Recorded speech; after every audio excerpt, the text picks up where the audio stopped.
Oh, the story so far briefly. Not much has happened. We played the entirety of the first turn. You can see Soviet incursions and Warsaw Pact incursions coming through. There's some fair space between where NATO and Warsaw Pact is in some of the maps, like Hof Gap, where they could have exploited further. But the cost of moving after the initial phase is so high that I just didn't want to do that. The cost to the units. There were a couple of NATO units that pulled back a little further into better defensive positions. Over here, we're up against the enemy. Not much I can do there. I could launch attacks, but those attacks are going to be worse, right? And I don't have unlimited reinforcements. I have a fair amount of reinforcements that might let some units recover, but I can't just replace the frontline units with the next wave. In general, the next wave isn't very big. Over here on the Bayar map, again, we're close to contact. There's room I could move forward. In some cases, there were some potential exploitable gaps here, here, here, but there weren't a lot of Soviet troops in place. I just had a squirrel run by. I wish I'd caught him. Confused the shit out of me, but anyway, squirrel! And then over here on the North German plain map, again, we got stopped here. I didn't view it as worthwhile to launch an attack. We're going to be going to the next part of, well, the first part of the turn, which is the friction point removal segment. Everybody will lose a friction point. Artillery lose 2 each. I'll do that, but right now I have to load up the video and we'll get back. All that mechanical action of the friction point removal is going to be a pain in the royal ass because I have to carefully hit every single unit on the map. I have to look at the stacks, make sure, first of all, make sure that every unit loses one friction point, which could be done in one of a couple of ways. If it's a black unit, a black text unit, I just reduce the number under it. If it's a white text unit, it flips back over. Artilleries lose 2 each. And in some cases, it's just not going to be easy to do. It's one of the more painful aspects of this game. It's going to take a lot of time, not a lot on camera. So I'm underway with that. And I just wanted to poke in. I don't know, this isn't that valuable to anyone, but I use my tweezers or some other implement to delineate, look, I've covered these guys, and do clumps at a time and work my way through in little bits. One map at a time, as it is. I've got my door open. I went outside to throw out some trash. It's fucking like 65 degrees out. I don't know what the hell's going on. Anyway. I came back just to show that I know most of us, come up with our solutions for things like this, but given that I expressed, some angst about dealing with it, there's always a way, there's always a way to indicate what you're in the midst of. I'm not able to trace supplies. So here, there's a possible issue, which is that unit can't be on its white side unless it's full strength point. So I still have to check that as well. I think I've gotten everything on the NATO side here, and now I work through the Warsaw Pact units on this map. Then I go to the next map. It is a tedious process, but I don't mind tediousness as much as I mind having to think. It's done, and it's kind of back-breaking work. It's bent over all the time, flipping so many counters. But beyond that, I did notice something that I kind of screwed up. So some of these West German units that came in, artillery, and this is something that actually bugs me about the system, so I'm not gonna try to take advantage of the system here, but artillery can move twice as fast as anything else and recover it as quickly. The special rules for, artillery recovering 2 friction points per turn, that's meant to represent the fact that much of their friction is just ammo requirements. And frankly, I feel like if you're going to move artillery a second time, it should cost like 2 friction points or something like that. There should be some kind of rule in there for it, because they recover it way too fast. And it wouldn't be an unreasonable thing. They have more friction points than anything else. They have 5. Well, anything except the big Warsaw Pact regiments. They have 5, and they, if you're outrunning your supplies, it's going to be harder to resupply anyway. So it just kind of makes sense to me that you would charge the initial friction point for the initial movement, but if you wanted to move artillery further, and I didn't do any of this, but I might have, that you would charge 2 extra friction points for it, bringing it into line with the recovery rates of all other units. I'm okay with them moving their full movement allowance and firing and getting to recover that, but if they're running that fast, they should be taking as many casualties proportionally as any other unit. That is one thing. The smaller units are taking a bigger proportion of their total friction points. So they don't have quite the staying power of the big units hitting them. But on the other hand, man, we fought. You know, there are places where the Soviet forces really need to recover after a half day's fighting.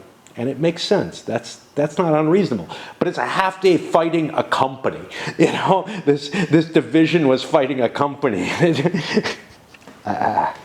So I think I've got all the recovery done. I got an interesting unit here. This was the only one I had to check supply for. Everything else, it was pretty fucking obvious. But this guy, it's 6 operations points, which could get him to here. He has to get to a road on that. I'm close. I think that's... No, because this is 5. Yeah, he's in a nasty location and just can't get out of there. He's also completely worn down, which means, you know, maybe I want to move away instead of fighting him. But on the other hand, moving away cost me 6 operations points plus 1 into here, 7, and I may not get out of there. So it may not be worth it. That may not have a zone anymore. I'm not sure. But yeah, overall, that backbreaking effort is done, which means we look at the next thing in the sequence, which is the air power segment. Okay.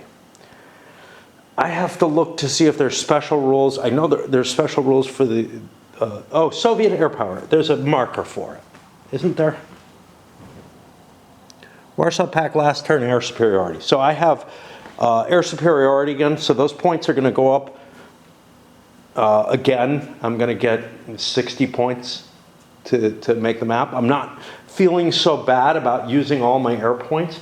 And actually there were some places, especially over here, where I had a lot of artillery on the map already, where I fired some of it, but I didn't use all of it to effect. So I could have actually saved a couple of air points that I used over here, firing off artillery for the chemicals or something like that.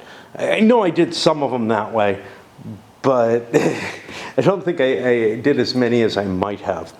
And then same thing, the EW points, those are going to get allocated again.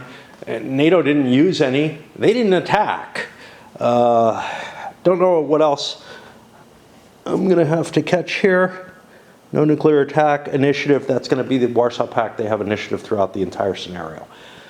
So I'll get that track done, and then we're ready to go. The points feel kind of random. I mean, like on the Bear map, the English have, the Bear map has 6 NATO AW and only 5 Warsaw Pact. For most of the maps, the Warsaw Pact has 5, maybe 6, okay.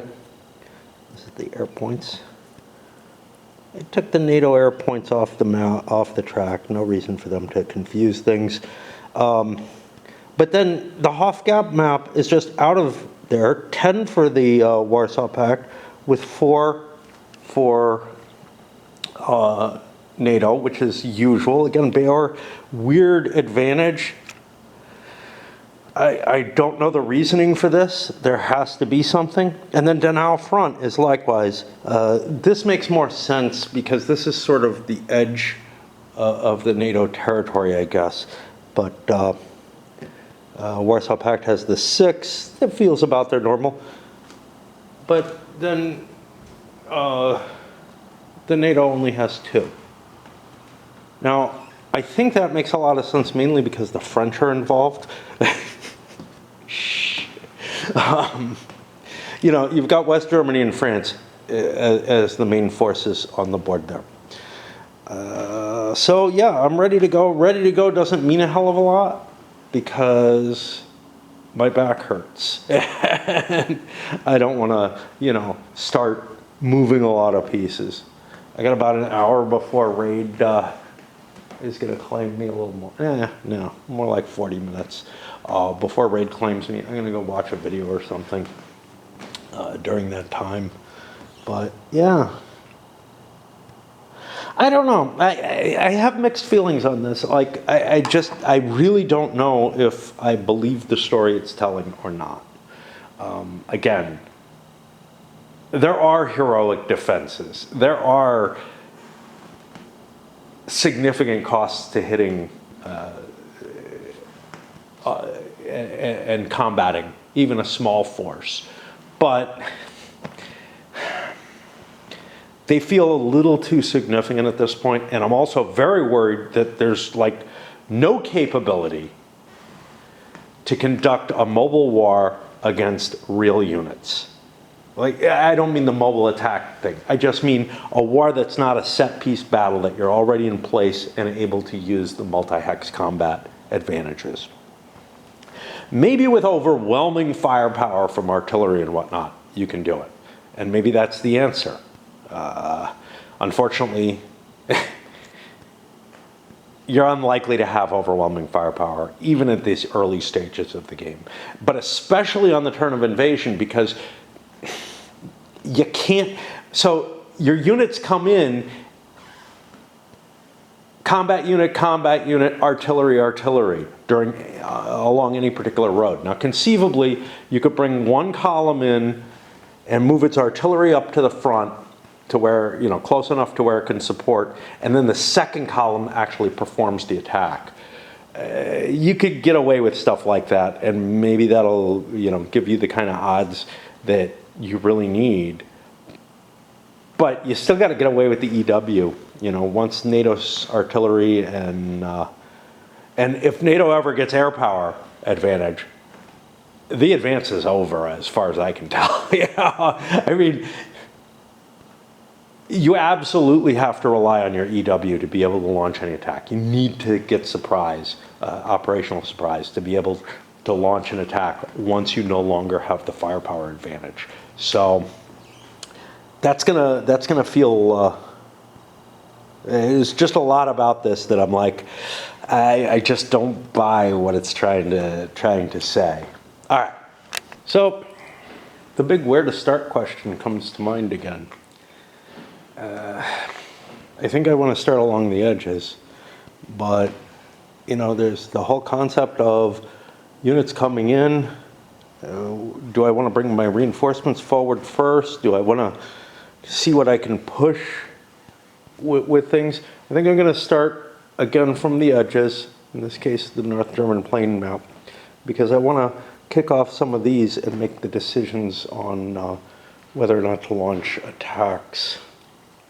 And I think I'm going to have to on at least some of them on some of these, you know, mop-up operations. I ignored the weather chart.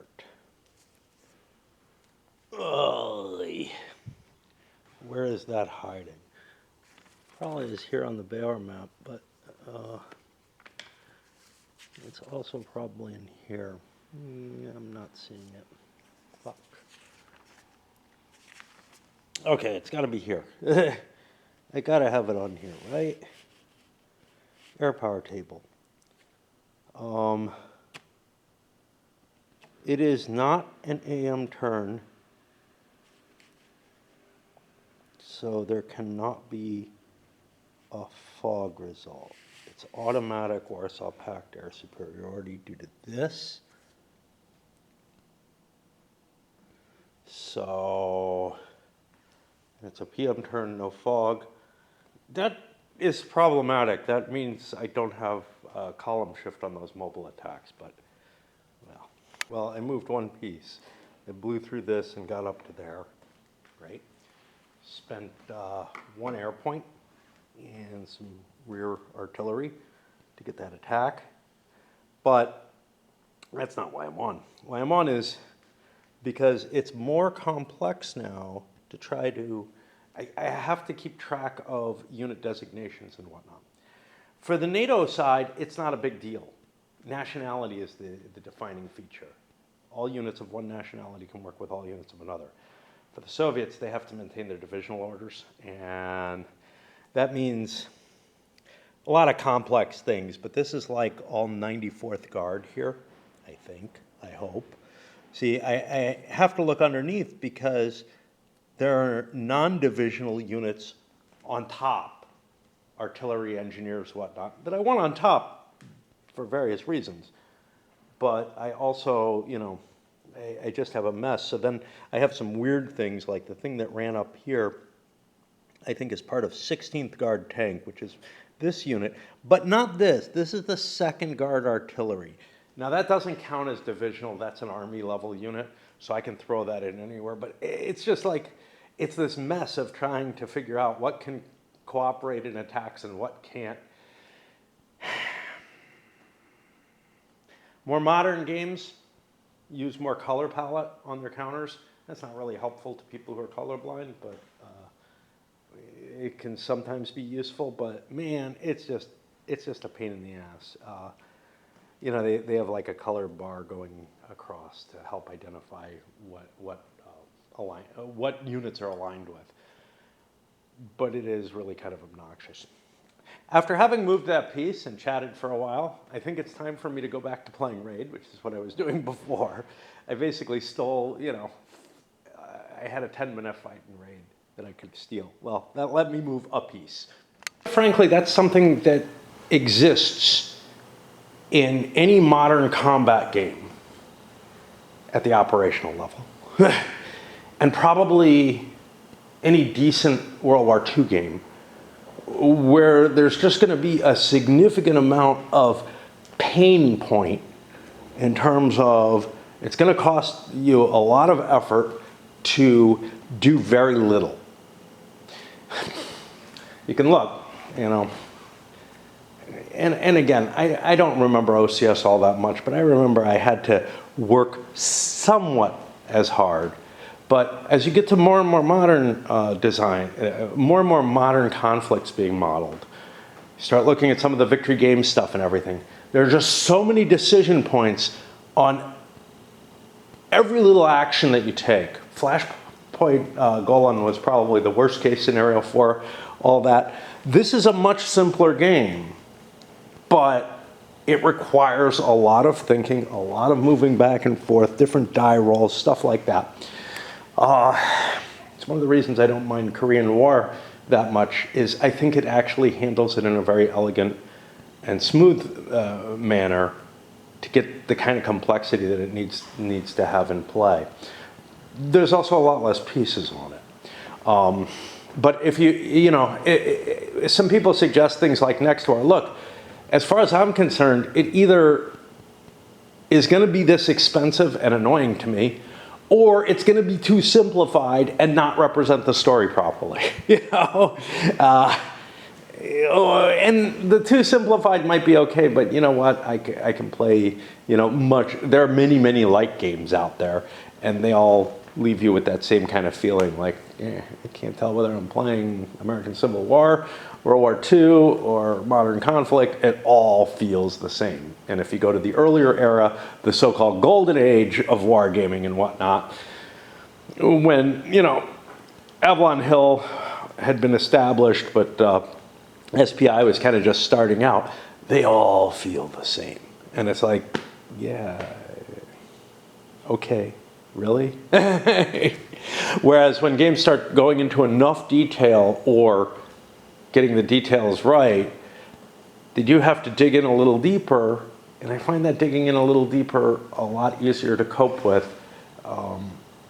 when it doesn't involve all kind of stuff like electronic warfare and all kind of other shit that's in there. That could all be baked into the combat table, but you do that, and you're losing the story, you know? Okay, so here we are back at the game. Can't do this. Hey, not enough room to squeeze there. I can step over my beanbag. And you know, it's kind of funny today, and this is gonna shock people in a sense. Don't take it too far. Emotionally, I'm still the same as I've ever been. But I've been kind of reflecting on, geez, why am I so fucking miserable, right? I've got a large percentage of the things that I kind of wanted for my life at this point, right? I got enough space to play these big games.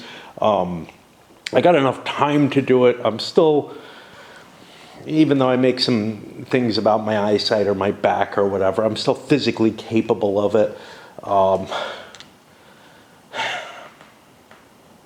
But yeah, somehow, you know, I wouldn't, I'm missing a few things. There's no question of that. Is it that much more than I had when I was married? You know, I don't know. You know, it was not any kind of perfect marriage or anything. It was, but I had some company, you know. And early on when I got to Eugene, which was different from, you know, everything that's happened in the last 20 years otherwise, I even had people that I could hang out with and game with. Now, I did make an attempt to get to the game store, and it's no longer what it was. But I could probably push together some people that I know and whatnot and try to get gaming happening. That is one thing that I'm missing. Another biggie was I wanted to have like role-playing going on, and don't have that. Anyway, we've moved one piece. It's time to move a few more. Okay, we have something just a little bit new here. These two stacks are combining for a multi-hex attack on this. It ends up, these guys each have 18 strength points, so 36 mobile. To 2 plus 1 for artillery. Artillery doesn't get its full defense. 36 to 3 gets me to 12 to 1.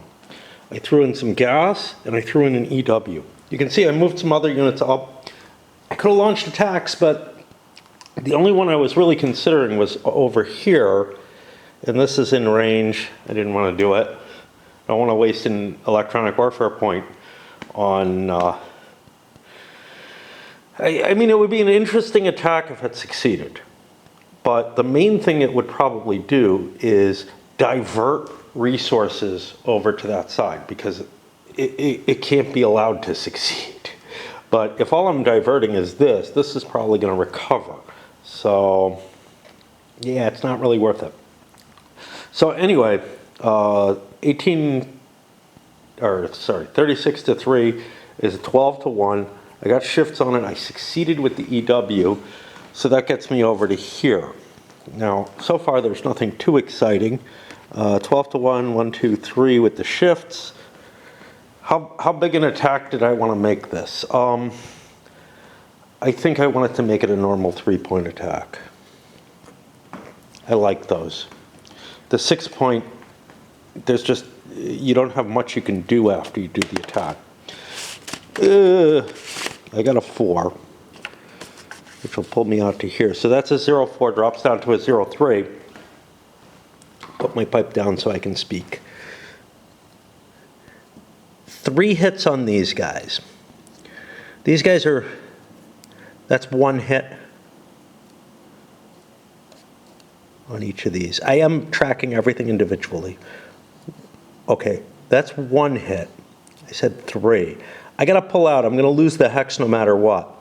So Looks to me like I go 2, 3 hits. I have to follow the Autobahn if possible. Now, I get to pick one of these units to advance with. I don't know which one. This one's already in contact, which means it'll be hard to move through there. Let me check the advance rules as well, because I'm not sure they both may be able to advance into the 1 hex, but no further. Like, one of them gets the full advance. Okay. I just noticed that's artillery. That would have had an extra 4 strength points, because artillery is doubled in direct fire for Soviets. So that would actually be 40. It's not going to make a difference, is it? 40 to 3 would be 13. I would get another shift, still at 0-4. I was mistaken actually about that. They both get to advance, but the unit that one of the stacks gets to continue spending operations points. This is one reason to spend 6 operations points, is because the other stacks involved don't get to use their full operations points in there. I'm not going to have a lot of advanced capabilities. Once I get into here, I've got basically 3 hexes I can go to, and then I'm stopped.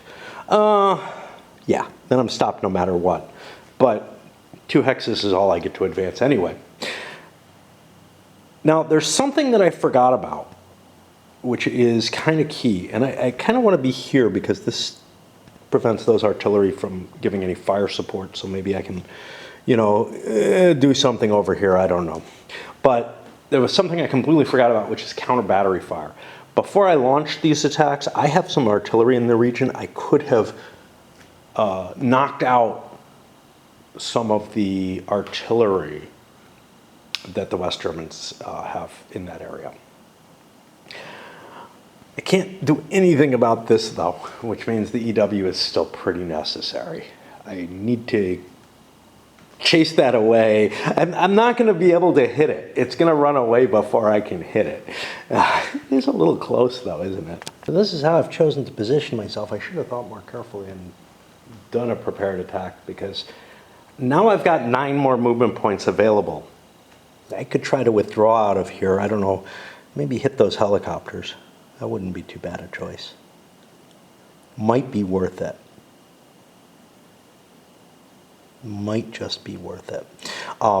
Because where I'm sitting now, this is actually I didn't think it was this strong, but this is 5 points against mobile attacks, 9 points against non-mobile. Now I do have a lot of firepower back here. Oh, nothing covering it. Oh no. Oh, that's scary. Wow. I have another tank division coming in. I was planning on bringing it in here by using the rail network. I could still do that and bring it over. It's probably quicker than shooting it up the road, but my hope was kind of to cross here and try to puncture the line up there, but I don't think I can do that. I'm being left in a really ugly position here. Yeah, I don't see an attack being plausible here. Is there something useful I could do other than the helicopter? Get myself in some kind of stupid set piece there that I don't want to. It's really painful to try to figure out what the fuck to do. But yeah, I think I'm gonna roll a die and see if I can escape that hex. Do I have any diagonals? I don't have any diagonals anywhere. That may not be good. Oh no, this is not swamp. This is high water mark, and I don't know what that means. Perhaps there's some way to flood that or something that is in the North German plain rules, but I do not get out of there, which means I have to stop anyway. But yeah, I'm not really thrilled with this situation. I think it means that I have to bring that division in up here and then cut down, I don't know. I don't know. But I think I have to bring the other division up into play. Now, they can't cooperate. And that's kind of one of the problems. They can't be involved in the same multi-hex attack. I just feel handcuffed. I don't have enough troops. Well, it's more than I don't have enough troops. I just can't figure out how to bash through any of this shit. These aren't armored cav anymore. These are units with real defense values. I can't get the kind of odds you need in this game to make attacks. I just cannot. One stack hitting, sure, the Soviet stacks are about 2 to 1 on the US units. They're bigger, they're more powerful. But 2 to 1 doesn't cut it. We were looking at things like 7 to 1s with chemical warfare and everything thrown in. Speaking of which, I counted my chemical warfare as 3 shifts. I don't know that it still is.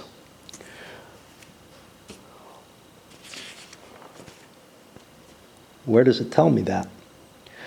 This is the kind of stuff that I'm constantly finding myself having to look up.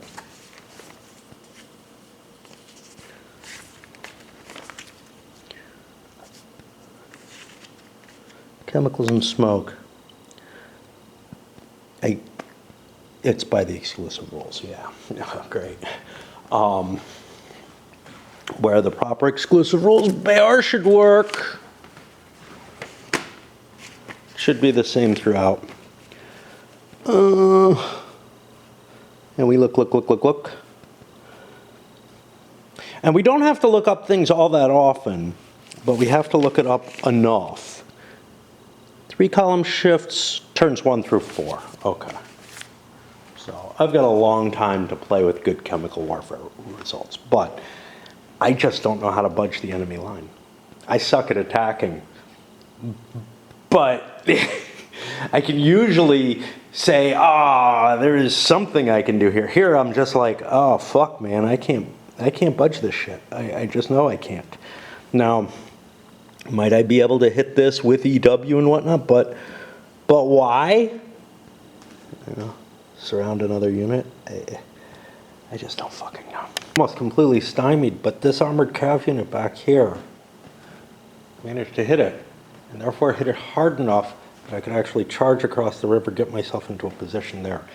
That would be almost impossible under normal means, but because of pursuit rules and how lax they appear to be as far as I can tell, I'm actually here, and now I could actually launch an attack on this city if I so desired. I have 19 strength points to 4. I could get an air power in there to get it to 20. I don't know. This helicopter could intervene, so I'd probably need an EW to do it. These guys aren't actually completed with their turn. Alternatively, I could go to 16 to 3, which would only give me 5 to 1 in the city. 5 to 1 in mobile, I'm only going to hurt myself. So, it sounds so ridiculous, right? I got 5 to 1 odds, man. That sounds great. Yeah, no. And usually, and I'm sure the first time I played this, I just looked at it and said, okay, I'll go for 3 to 1, 4 to 1, whatever. Those seem like really safe numbers to go with. Yeah, the combat chart doesn't work that way. But I think it is worth launching this follow through, because if I can dislodge this, if I can start to get roads going across the river and everything, we're in much better shape. Of course, nobody's been blowing bridges, which they probably should do. So 15 to 4. Let's make that 16 to 4. 1, 2, 3, 4, 5, 6, 7. I'm not in range. I could throw helicopters in just to save air power, but I only need 1 air power, and I'm going to throw a chemical in as well. So that gets me to 16 to 4 is a lousy 4 to 1 in the city, which is garbage, but the question is 7 to 1 enough to scare him? Probably not. So, I was going to throw an EW in, wasn't I? Yeah.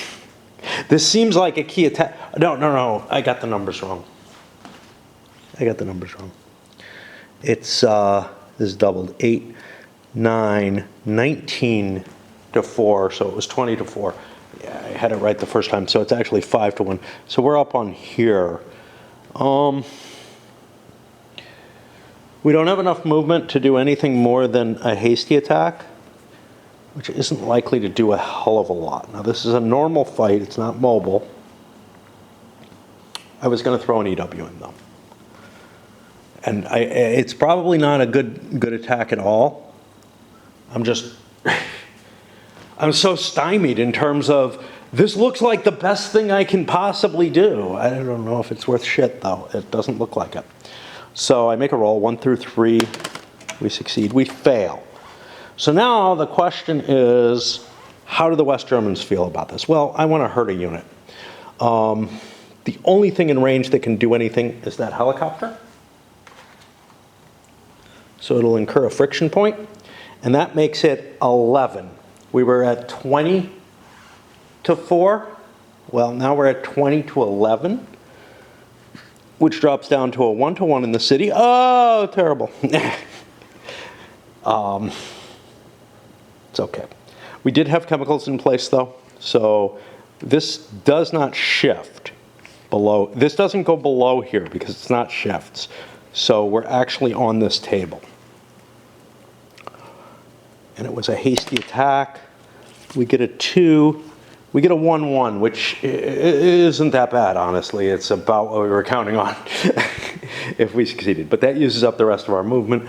We at least put a little bit of damage on there. Maybe I can do something and try to budge that as time goes on. But I feel like even with my river crossing, I'm pretty much completely foobar. Yeah, it's just impossible to dislodge anything in this game.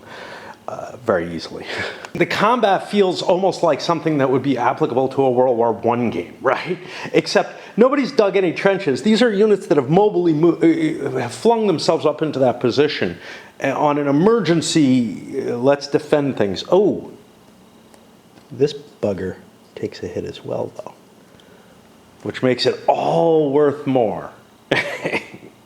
Because if we can start freezing their helicopters, they become a lot weaker. We would have had a kind of reasonable attack without that. Anyway, I'll keep trying to look for anything I can fucking do with the Soviets. But I think for the most part, this is the battle line that we're going to be sitting on for the game. I remember feeling incredibly frustrated, like, why is nothing able to do anything in this game? Not like the NATO forces are so powerful that, you know, the Soviet units are hitting them and it's like a wall, and now NATO is going to come back with a massive mobile counterattack or something. No, it's just nothing can move anything.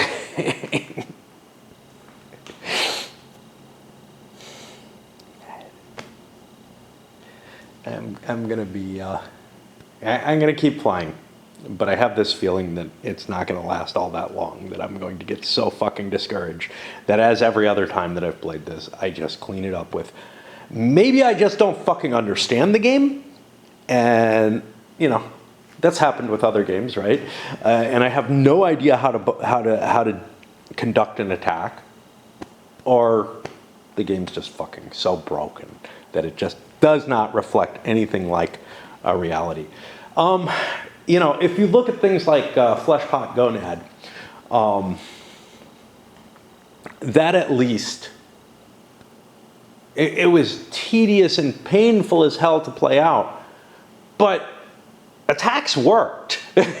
They could be very painful to make, but I could figure out how to get them to work. Here, I just don't have a clue, right? Launch another attack here. These guys are going to attack this. I have direct fire artillery, so 8 and 12 gives me 20 to 2. That's a 10 to 1 in the city. Well, let's up that. Wait, was it? Is that what I was going to do? 20. 30 to 2 is 15 to 1. That's no good. Let's look here. Oh no, that doesn't work. Okay, 19 to 5 is a shitty 4 to 1 in the city. I thought I had this calculated out, and I don't. The exciting thing was I'm going to use my rocket artillery, but I'm going to use multiples of it to give me enough strength to bust through this. I still had to spend an EW point and also some chemicals that I've dropped both already on the track. But I'm trying to figure out what the fuck it is that I thought I had odds-wise. Because one of the things is, I've got all the artillery pinned down. He's not going to be able to get artillery. Unfortunately, over here, just something that I noted, I don't have an engineer over on this side. I don't know why, because I thought I would cross this and things would be easy, and I devoted my engineers to where it was going to be hard. But where it's hard, I just can't fight, right? Here, now I've got a setup, but now I've got the penalty of the multi-hex attack that I want to make is going to be facing the river as well. And also, look, there are West German units that are going to be able to move into place and defend that location. I don't want to give up the river line, and that is one thing. So like before, everybody just ran away. They could do that. Now I don't feel like I can run away. I've got some terrain that I really do want to defend, and I've got a reasonable type of line for the NATO forces. So I don't want to break that. I want to hold the Soviets to as limited an expansion. But anyway, getting back over to here, I got to figure out these numbers because I thought I had them figured, and apparently I don't. I think what I had was somehow I had counted the 20 to 2. So, but I don't want to do that. So let's take a look at this. No, this is 20. Yeah, 20 to 2 gives me 10 to 1. 10 to 1 didn't feel good enough. I wanted 3 more. I can't use these artillery.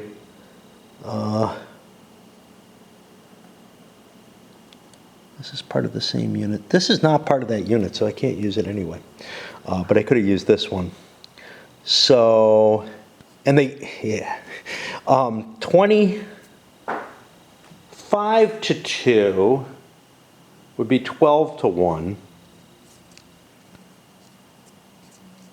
I'll throw in yet another air point to get that up to 13 to 1. 13 to 1 in the city, mobile attack gets me to here. I got chemicals coming in.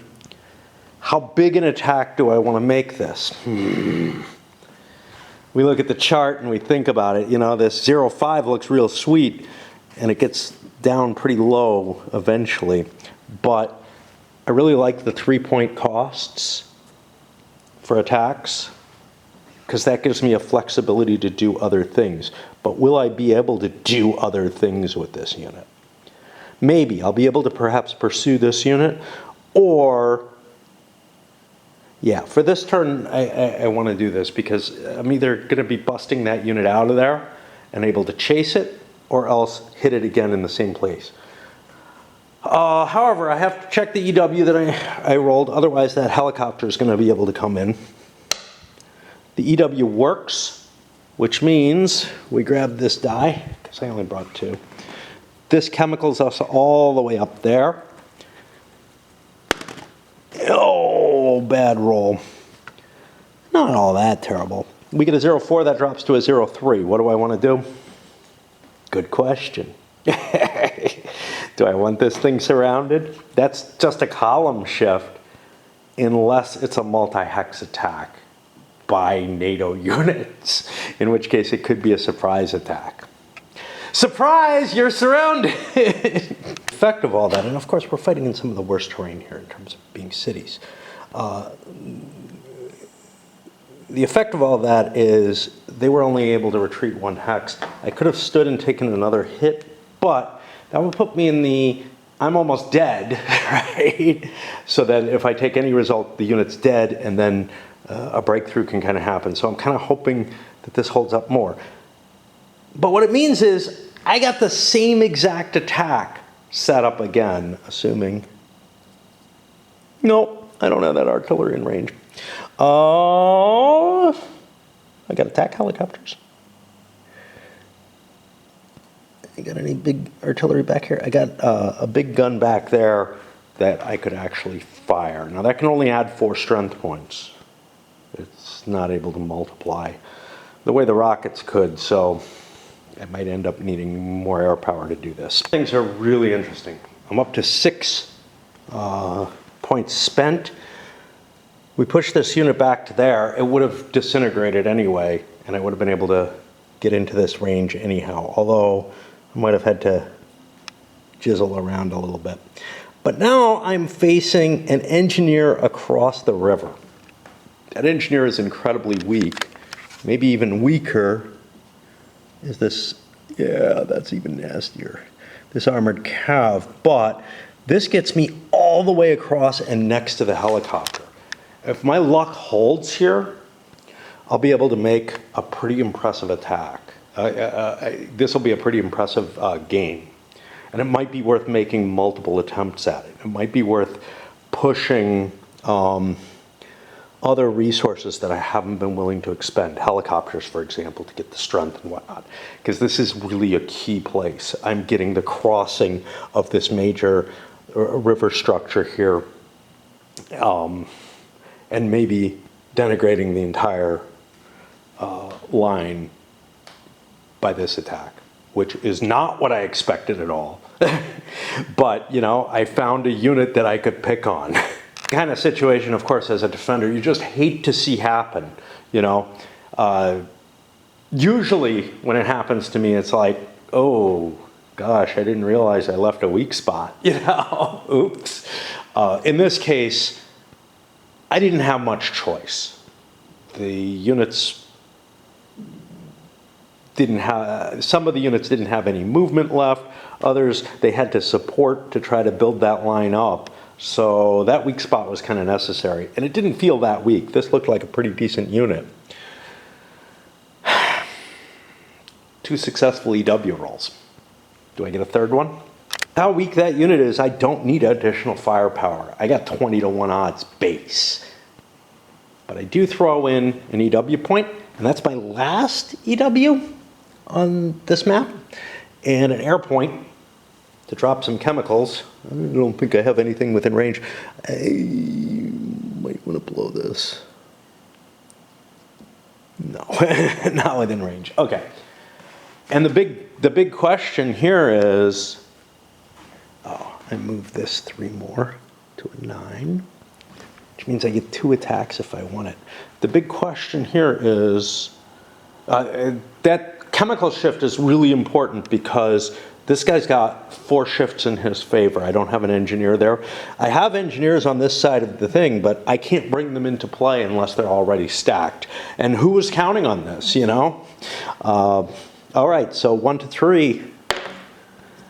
Yeah, here comes the attack helicopter. Now this is something that most games just do not allow, which is to throw in so much firepower into a fight that it overwhelms the defending force. We got a little, not a company, we got a little force, what is that? That's a battalion.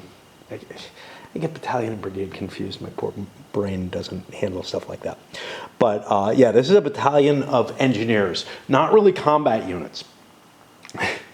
What are they doing there? I don't know, but with the EW failure, I can throw the helicopters in. And these guys had a defense of 1. Now they have a defense of 8. And we were at like 20, I think. Yeah, 20 to 8. Oh, could I have? Yeah, you know, this was not a mobile attack. So it's only 19. So 19 to 8 gives me a 2-to-1 non-mobile attack here. Shifts go against me overall. Let's see how bad it gets. I did a 3-point attack, which means I'm going to take some hits here. I take 2 hits, nothing to the defender. And that hits my artillery as well as the mechanized infantry. Do I have it in me to try another one? Well, I'm out of EW. So the answer is no. This helicopter does spend a point, but it's still got a couple left. I can't push the river at this point. I'm kind of glad of that because this was a ridiculously successful attack. You know, it didn't match the narrative I'm giving, which is that you can't move anything. Yeah, every now and then you can. But that was definitely a case of finding a weak spot unit and just being able to hammer it.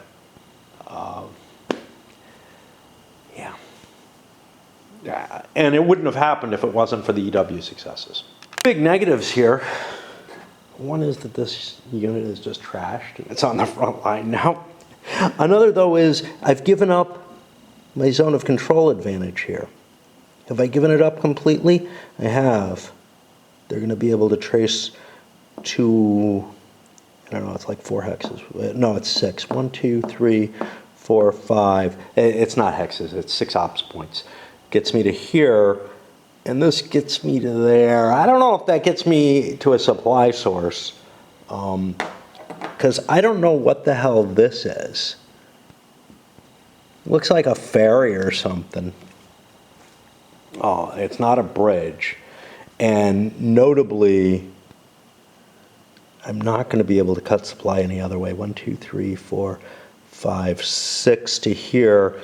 I can't get across in any way. If there's no supply from this direction, though, all of these units are fucked. I don't have to worry about them at all.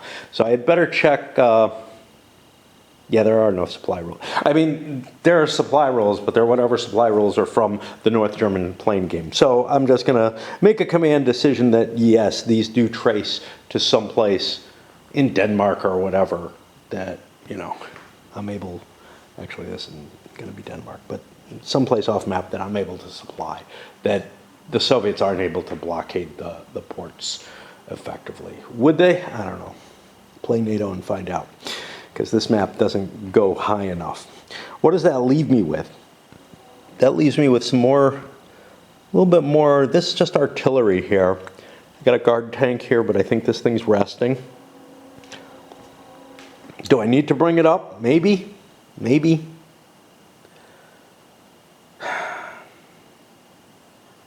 Can I bring it up?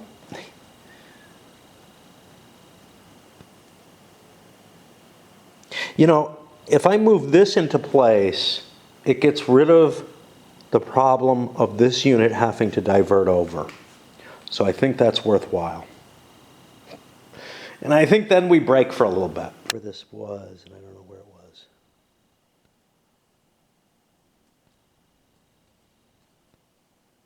Back here, I guess. That doesn't work. This is a guards tank unit. I do have a unit here, which I could shift up.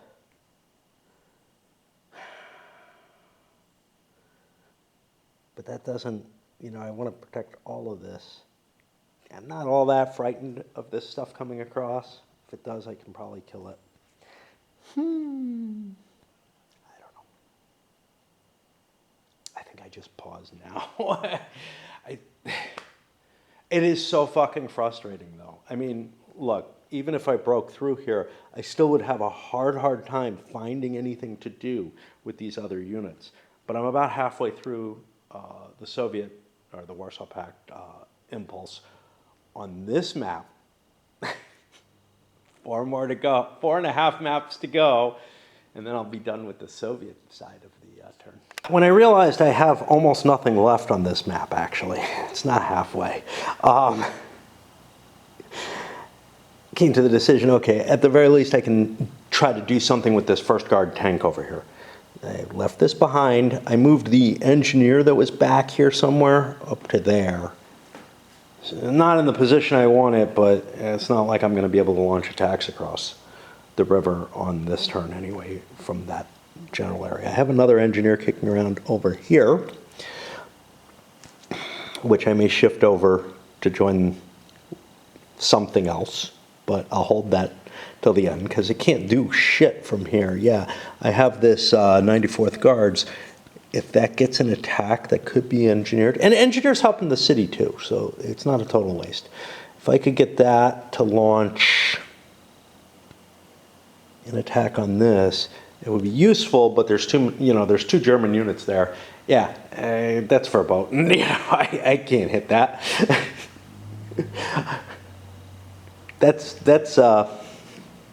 That's 2 battalions. My regiment can't handle that. Period. The end. It just cannot.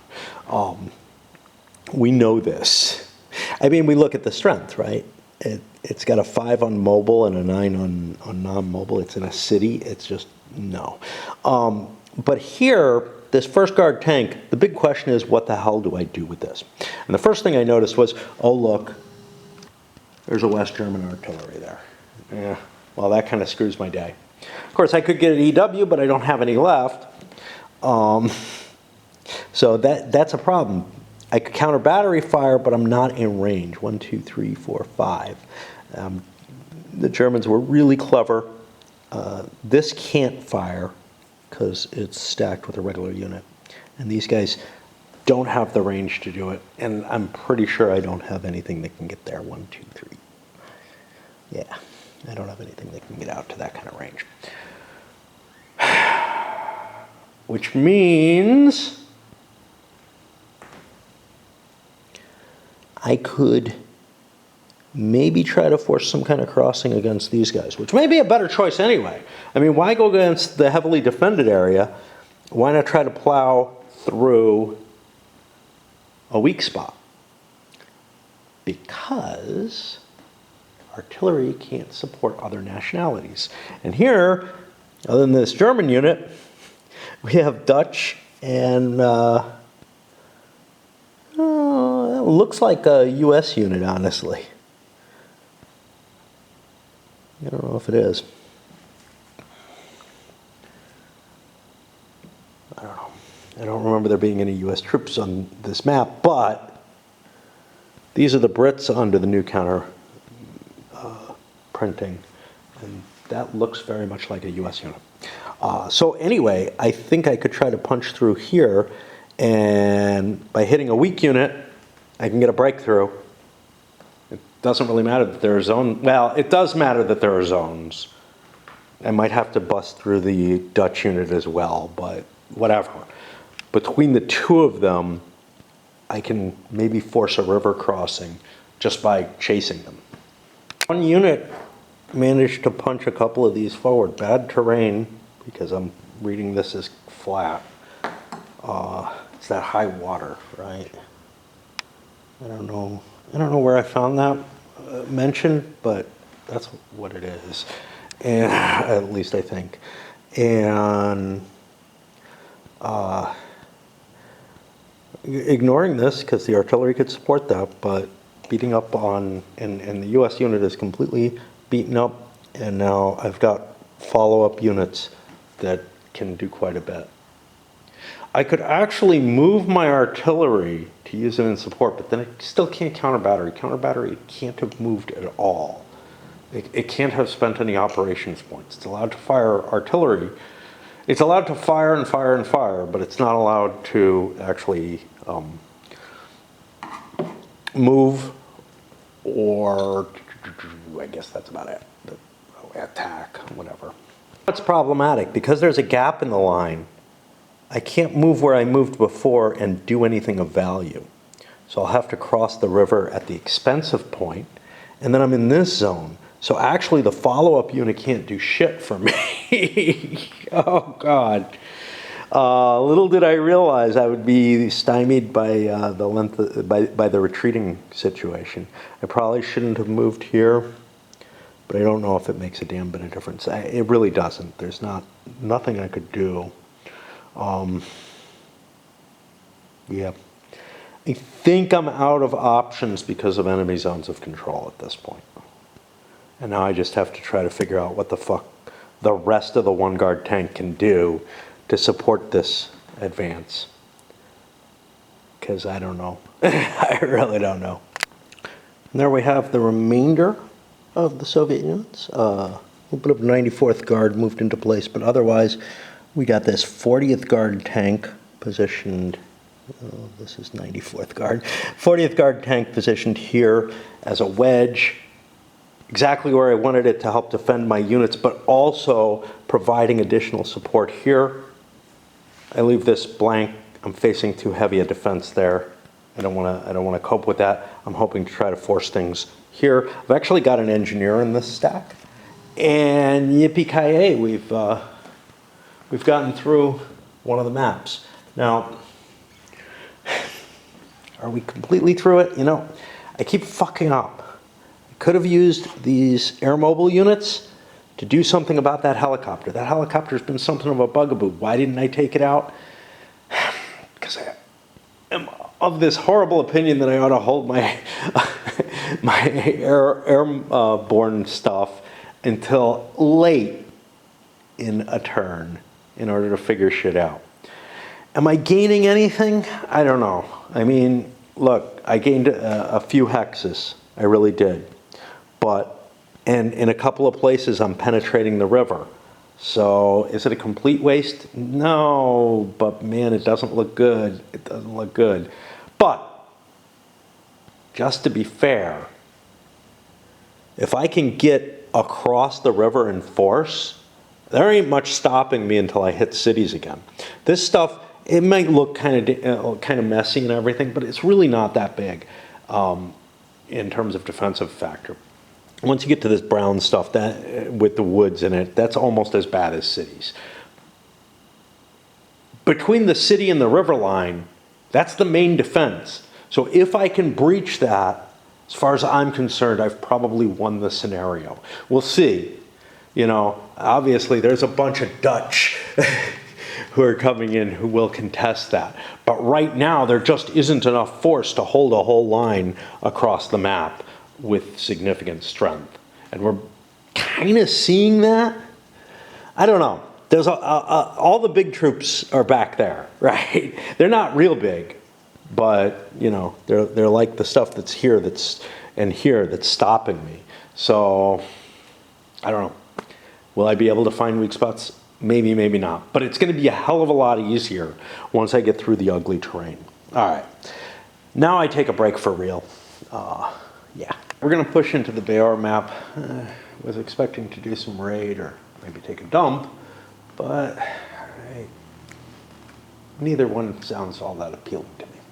You know, that branch, it's really,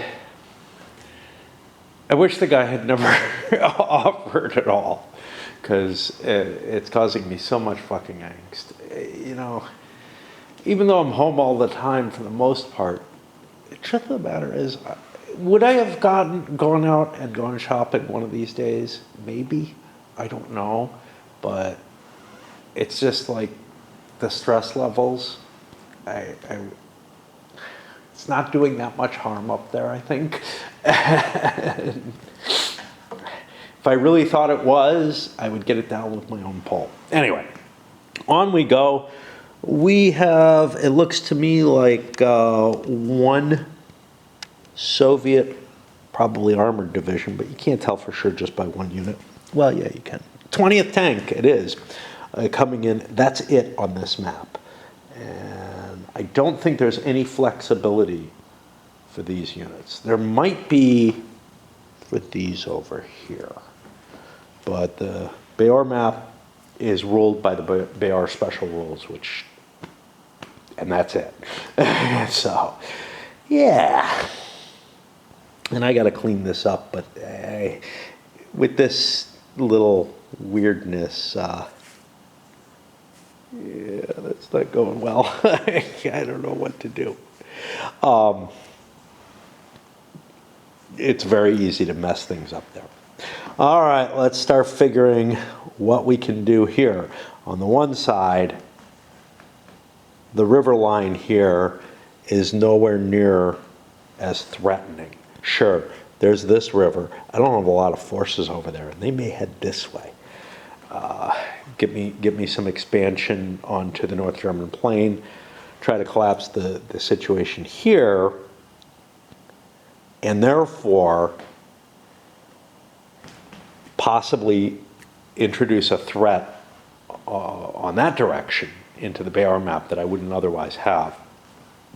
So there's some interest for me as to what to do here.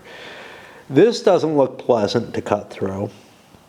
But Braunschweig has been abandoned, which means I could cut this way. There's a little bit of terrain there. I don't know. But I really don't want to face real units. Of course, they've got an artillery up front. And that is a terrible place for an artillery to be. I don't know why it's there, but that's a horrible place. So pinning that might be to my advantage. I have engineers, but I don't know if we can get them into place. Yeah, but this is just not attackable. It's too big. But this is, and is a weakness in the line because I could sneak in this way. Sorry for the tobacco spills. And launch an attack across the river. Decided to pull one of the rearward units up to here to launch an attack on this armored cav. Unfortunately, there are a couple of helicopters in range, here and here. I know this looks like a different color, but those are the British colors from the original. I tried EW, it failed. I'm now facing 24-1, but that could be moved to 24-5. I think the Brits do want to commit their helicopters in this. And yeah, I'm going into a lot of detail on this game. I don't know why. At some point or another, maybe I'll be playing quickly enough and making decisions enough that I can just give overviews. But right now, I feel like I have to go into. I feel like the decisions are tougher than they should be, like tougher than I'm used to in a war game, tougher than I like. Followed up again, spending the same resources on Airpoint for the chemicals because I'm using direct fire, and these guys can't get involved. They've got real units under them, and an EW point, of which I don't have a hell of a lot. I don't have a hell of a lot anywhere. But the second EW worked, and you can see I've pushed them to that river line now. Putting a thread on. But I think, you know, there's an opening here, and I think I can slip through there. Is that what I want to do? I got like 4 turns, I believe, that I'm in supply. That formation has pushed over to this side, and I could have launched an attack from here, but I don't want to throw too many resources at knocking out a single damn armored cav unit. That's not my goal. My goal is to hit these, and in fact, without the EW, I'm in trouble, not just from the helicopters now, but also from this artillery up here. So I'm coming down from the north to be able to try to pin that artillery down. One thing that I have as a question, as far as I know, everything's, you know, perfectly visible in this game as intended. But is that the best way to play it? You know, should you know how capable those enemy artillery units are? It certainly makes the game more tense, exciting. I don't know what words to use for it in particular for players to not know whether or not, you know, the enemy is badly mauled there. On the other hand, it's probably hidden trackable information. You know, you roll a die, you do the casualties, whatever. It's all available, but the common argument I have with hidden trackable is something this size, there's just no way that you're going to be able to track it all without, you know, essentially pencil and paper or all kind of, and it would be a nightmare to do in that case. And I just don't buy that as viable, right? So then the question, in terms of like, I think that there's a perfectly reasonable argument to be made that you can't track things. But anyway, I'm playing with things in the open so that I know if I've suppressed fire, if it's successful or whatever.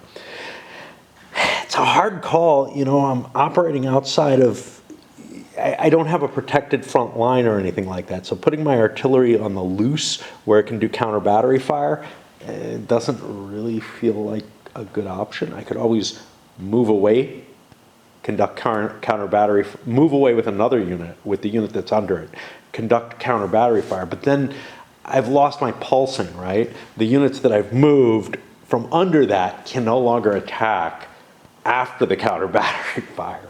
So it's kind of this mess. You have to pick your things in order. And this unit is a little tired, not badly. I see no reason to move it. Let's let it, recover. Something that was unexpected. This unit here has an 8 hex range for an artillery unit. I don't think I've seen anything that big. Some of the Soviet ones have 7s. I don't know if that's common for the US stuff. Sorry for the quick move. This is like a 5. Oh, that's British.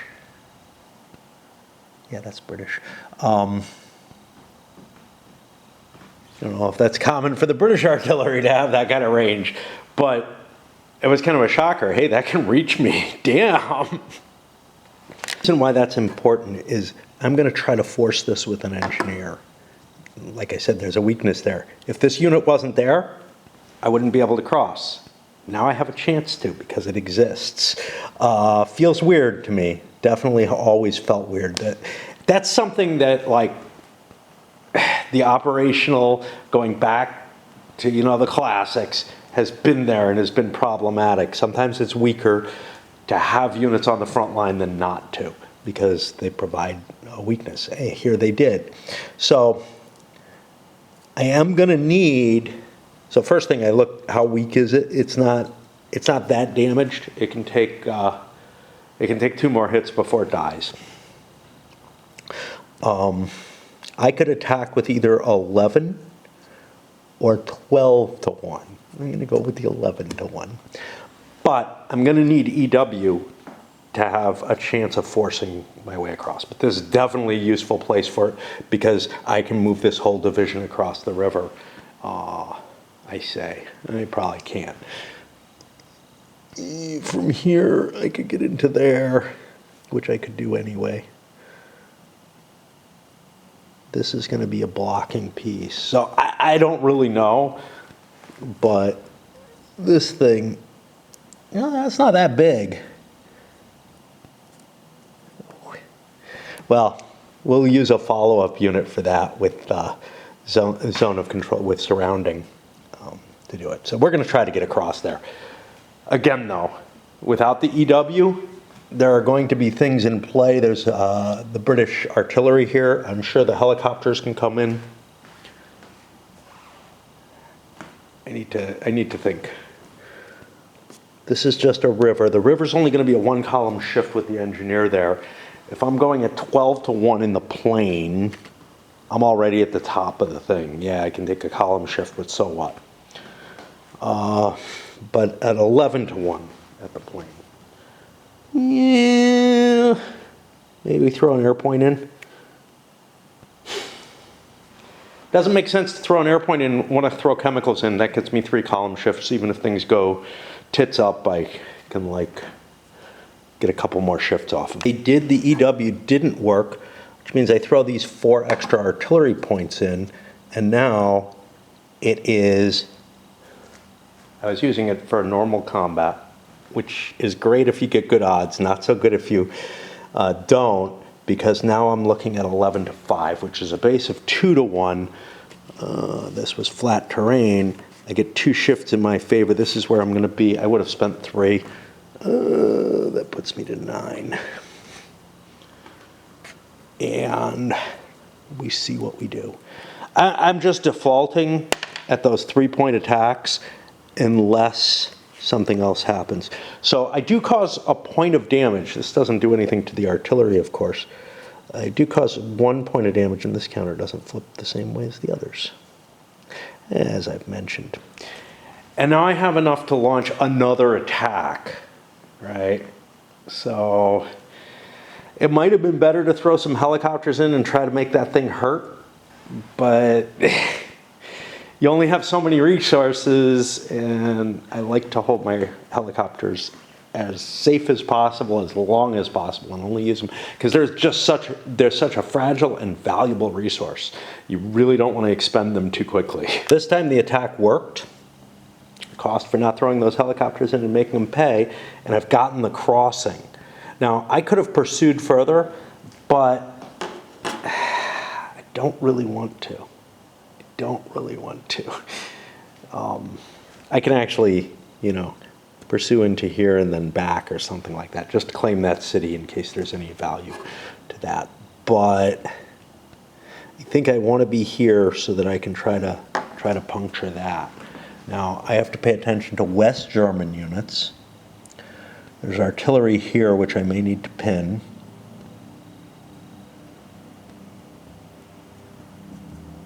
Or counter battery. Pinning's more effective. You put your artillery in the front and you're stupid, right? Actually, artillery doesn't even defend very well on its own. That may be a 1-strength unit that I could just bust my way across at. So, got all kind of interesting options. Yeah, this is a horrible location for that artillery. I was just trying to put a zone in place and really didn't turn out to be wise.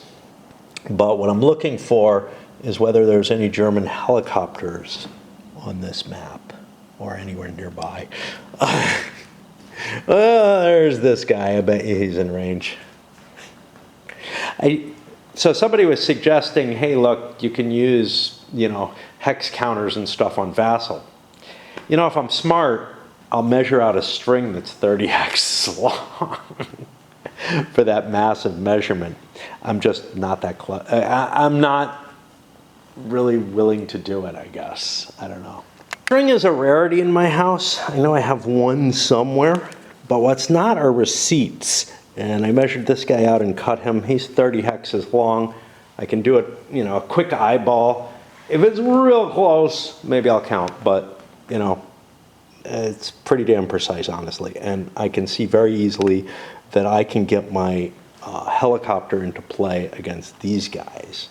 I don't know if there's another one kicking around somewhere.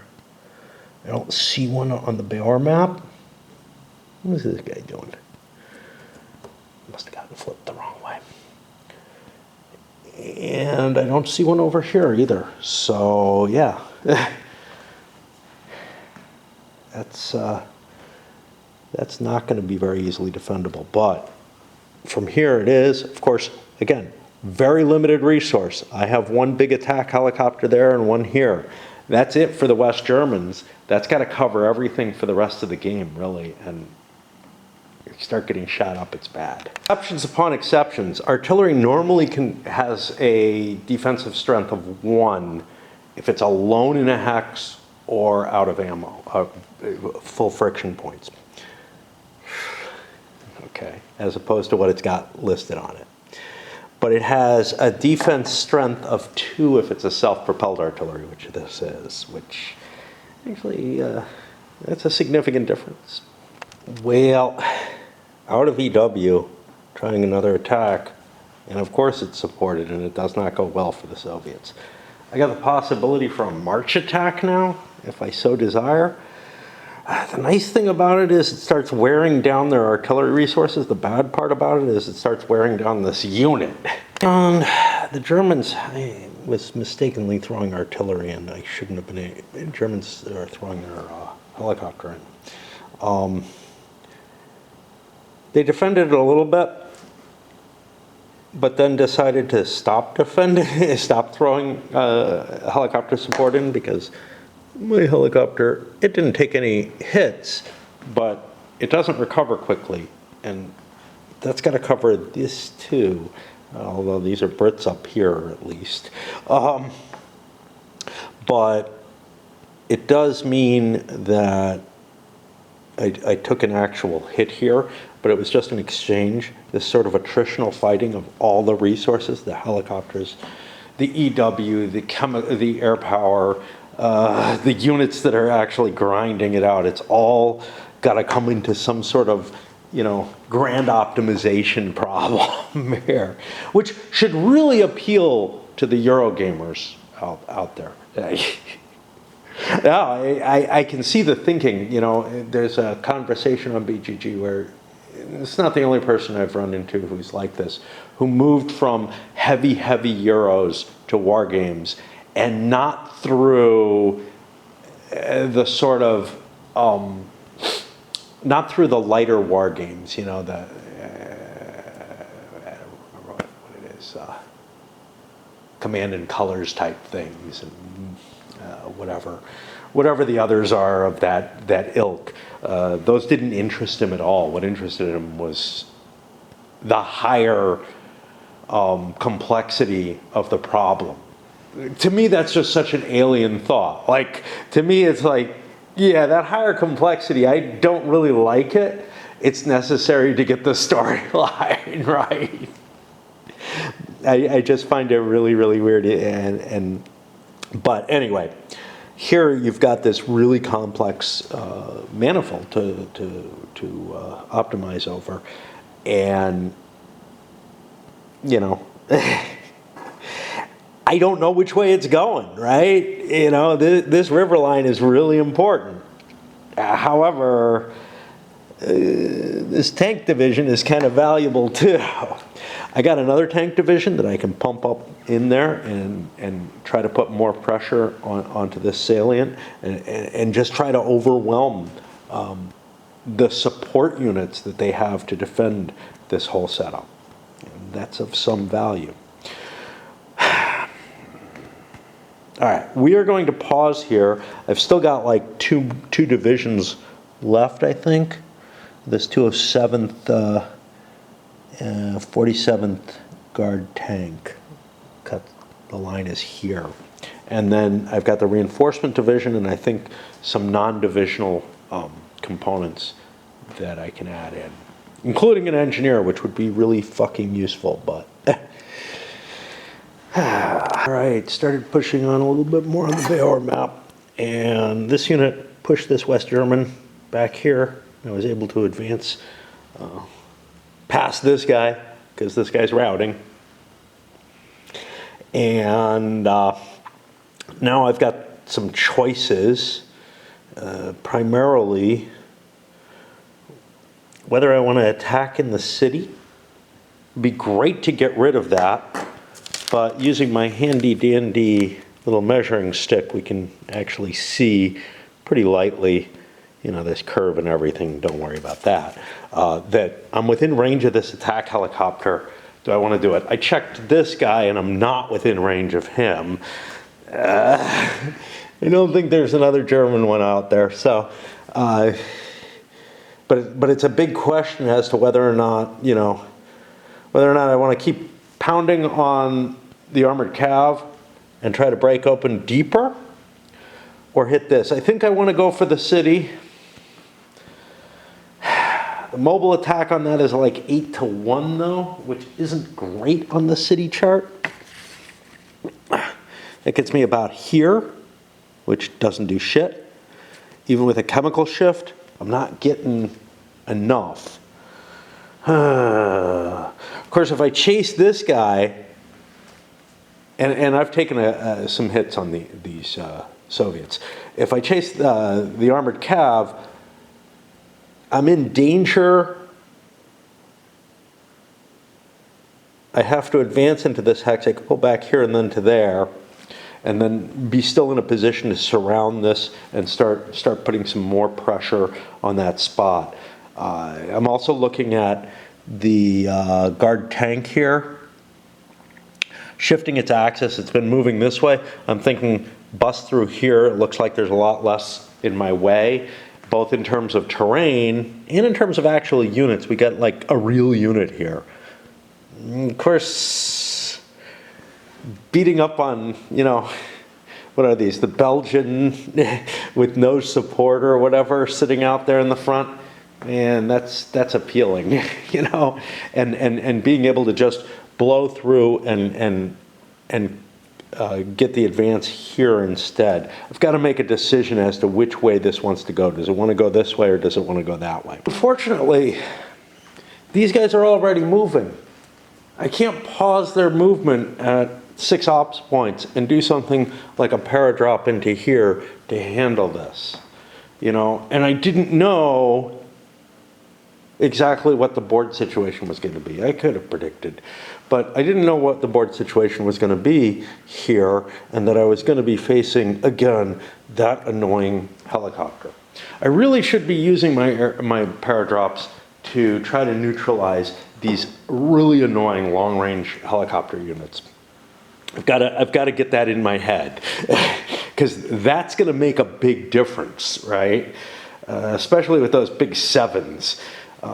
Yeah, they don't last very long, but while they're on the field and you know, charged up and ready to go, they can intervene in a lot of battles and really slow down my advance. The chances, you know, the chances of me hurting the helicopter if I fight it are really, really low.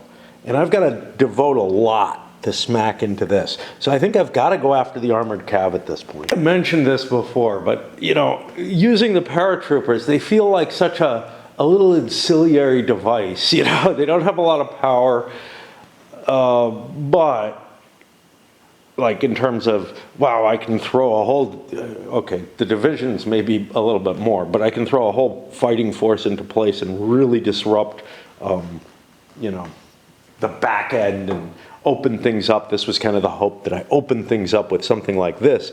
Units behind the lines of the NATO forces able to advance in. Maybe the big division can do that, but I don't know, because it's not as strong on the offense. Well, it's not as strong as the regular divisions that the Soviets have, right? It's on par with the NATO units. And it reminds me a lot of trying to use naval rules in like, you know, the American Civil War games that I use. I always neglect the hell out of them, and they're absolutely vital. And here I feel like it's absolutely vital that I be able to fuck around with those units in the back. That I just feel like somebody else should be handling that shit, right? I'm not in charge of that. I'm the field marshal in charge down here. And I could say, hey, paratroopers, go handle that. In part because it's, you know, a minor, in terms of the rules, it's a small part of the rules that's a little complicated and different from everything else, and I just keep putting it off in my head as to, I don't want to cope with that, right?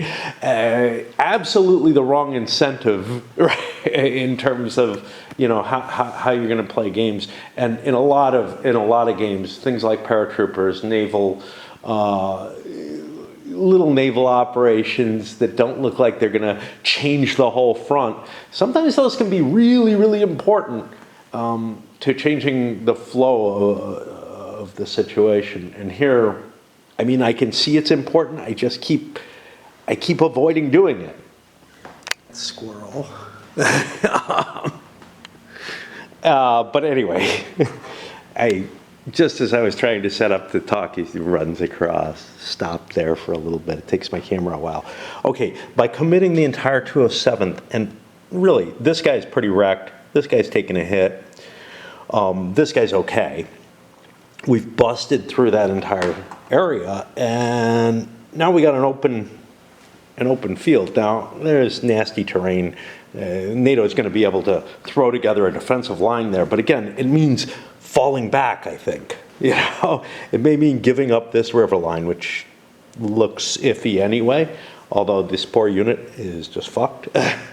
Cost me a good deal of air points. Let me think, 3, 4, something like 6 air points.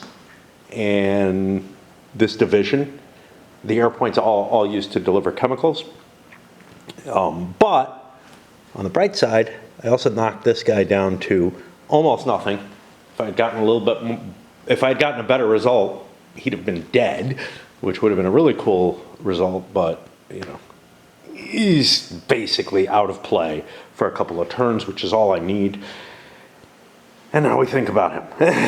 You know, do we want to break open another pathway forward, or do we want to try to subvert and support in this way? And I still have, again, one more division to bring on the Bayard map. Plus, I've kind of neglected, I've got these off divisional units that I can pulse in. If I need artillery for an attack, if I start looking at an attack and saying, yeah, I don't want to start that off, I can bring an artillery unit in and then use it for additional firepower. The divisional stuff isn't going to help me that way because it's dedicated artillery. But for the other stuff, yeah, I've got an opportunity.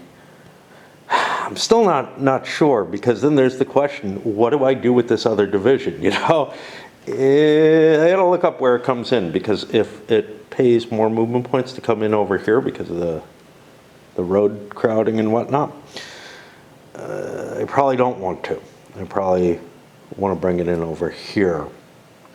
But if it comes in with full movement points over there, there's some interest of maybe shifting this over, or shifting this way and forcing my way through there, because I've got room in the front for another division to be there. And of course there's the option of, hey, what's going on here? You know, you got that all open, man. Yeah, but this is going to be hard to cut through, and I've kind of decided on a bypass there. So I don't want to throw a division into there to make up for the fact that these guys have shifted over to really degrade that whole British position over here. Relied on some of the artillery back here to drop both chemicals and smoke so I could do a mobile attack. By the way, he's not that far. It's a mobile attack. You only want one. To there. And now the problem is I may be outrunning my artillery. I haven't quite. 1, 2, 3, 4, 5. So I still got artillery in both of these and can continue, you know, to gain those good odds. Had he retreated a little further, I'd be outside of my artillery range, and then I'd have to make harder choices. But I do want to keep this fight going, and you know, I want to clear as much of this hill as or mountain region as I can. I'm beginning to learn. This guy managed to push all the way up to here, clearing a road. I send an artillery unit up to here. I could have moved a divisional artillery there instead, but that thing's got things it can do, right? So this will be able to get me a good radius of being able to drop smoke and chemicals. I still have a pretty good radius from this one, enough to clear these, and then I think I'm just shifting the entire attack this way. It is indeed more expensive to bring in on the bulge, and I don't, it was okay for that artillery unit once I get the road cleared. I move that up into place. I have to be careful because that thing is kind of exposed there. It's just a normal soft artillery unit. Nothing too horrible is going to happen to it, but if NATO can launch an attack against it, maybe they can knock out one of my units. I'm clearing out a good deal of units, a couple of real ones, and then some of the armored cavalry. I mean, this is almost a real unit, right? It's got the same defenses these guys do against mobile. A kind of hard question, you know, hard problems being faced here. I've burned enough of the German helicopters, I'm not going to drop paratroopers on them. This guy's down. This guy's got like 2 hits left on him before 3 will kill him. He's within range of an attack I'm launching here, making it a normal attack and throwing in chemicals from air. Because it's a normal attack, I don't need the smoke, so I'm not going to use up artillery for that. It's a weird balance because you don't know what you're going to use across the rest of the map. You know, I ran out of air points last time. I expect to do that every time I have them. But I've got a decent attack here, right? It's like 7 to 1. Chemicals will shift it up to 10 to 1. It's not bad. And I could throw this in. Oh, by the way, the Soviets are throwing a helicopter in. First time they've done this. That's what got them to the 14. Rather than throwing artillery in, which again, like, well, the artillery gets me to a 15. I want to be at 60. I want to be in an even number because that's a 2. But this guy could throw himself in there, and then that would be instead a 14 to 9, which would go down to a 1 to 1 on this shit, which would be this column, 1, 2, 3, would get me here. That would have a fair chance of hitting the helicopter. I don't really want to take a loss on my helicopter, but do I want to give up this space? Or did I miss something and I have an artillery in place? Yes, I did. Oops. Yeah. Soviets don't pay enough attention, and paying attention to what's around and what's in range is a big deal. So now, instead, it's going to be 14-5, which is only 2-1. That'll get me a shift of 1 here, and that is almost perfect. This was going to be a 3-point attack. There's no question about that. And so we get a 1-2, which means our helicopter takes a hit, which is okay. This takes a hit, but this thing takes a couple of hits. We'll see. I may have another attack coming. I don't have an EW on the Bayar map, so I don't have any way to cancel this thing out except by pushing another unit through, and I just don't think I have enough. First of all, this would have to stop then. 1, 2, 3, 4, 5, 6, 7, 8, 9. Yeah, I could have canceled that artillery out if I was aware of it, right? Without having to resort to paratroopers or whatever. I could have pushed a unit up there and maybe even attacked it and caused some real disruption. So maybe we call off the attack, or not. I don't know. Regiment cleared this road. Did a pretty damn good job. Now I threw air power and whatever in, but it was, these Belgian units are garbage. The light cav with 1 defense really can't hold up much. As I start to get used to what to do, as long as it has no support, it's gone, and the Belgians have no support. And then slip my artillery through up here. I've got, a defect here with this artillery. This unit could actually cause some problems, but they probably want to get out of there and form a defensive line somewhere. We got this artillery pinned down now.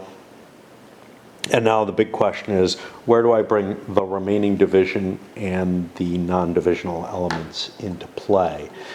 The engineers are particularly interesting. I don't know where they want to go. Used up my attack helicopter pretty heavily. I should have brought a different one in and used that for some fighting, but that's okay. It is what it is. And it's so hard to figure out, what do I need in the general area before I start moving my actual units? What support do I need to bring to bear? And these guys, I don't know, they can try to flee up here. The path is open now. I only had 1 regiment to defend the whole thing, and that's in this place. I feel like that gives me a center. I think this is part of this unit, although that might be part of 207. Yeah, that's part of 207. So this, 47th Guard tank is here, the 207th is here. We're keeping our divisions together, although this poor guy got left behind, but whatever. He did his job where he was. Think about the division. This unit is my pain in the ass. This is the thing that's fucking me over. It's fairly strong defense, otherwise I'd just blow it out of the way with no question, but it's 4 points.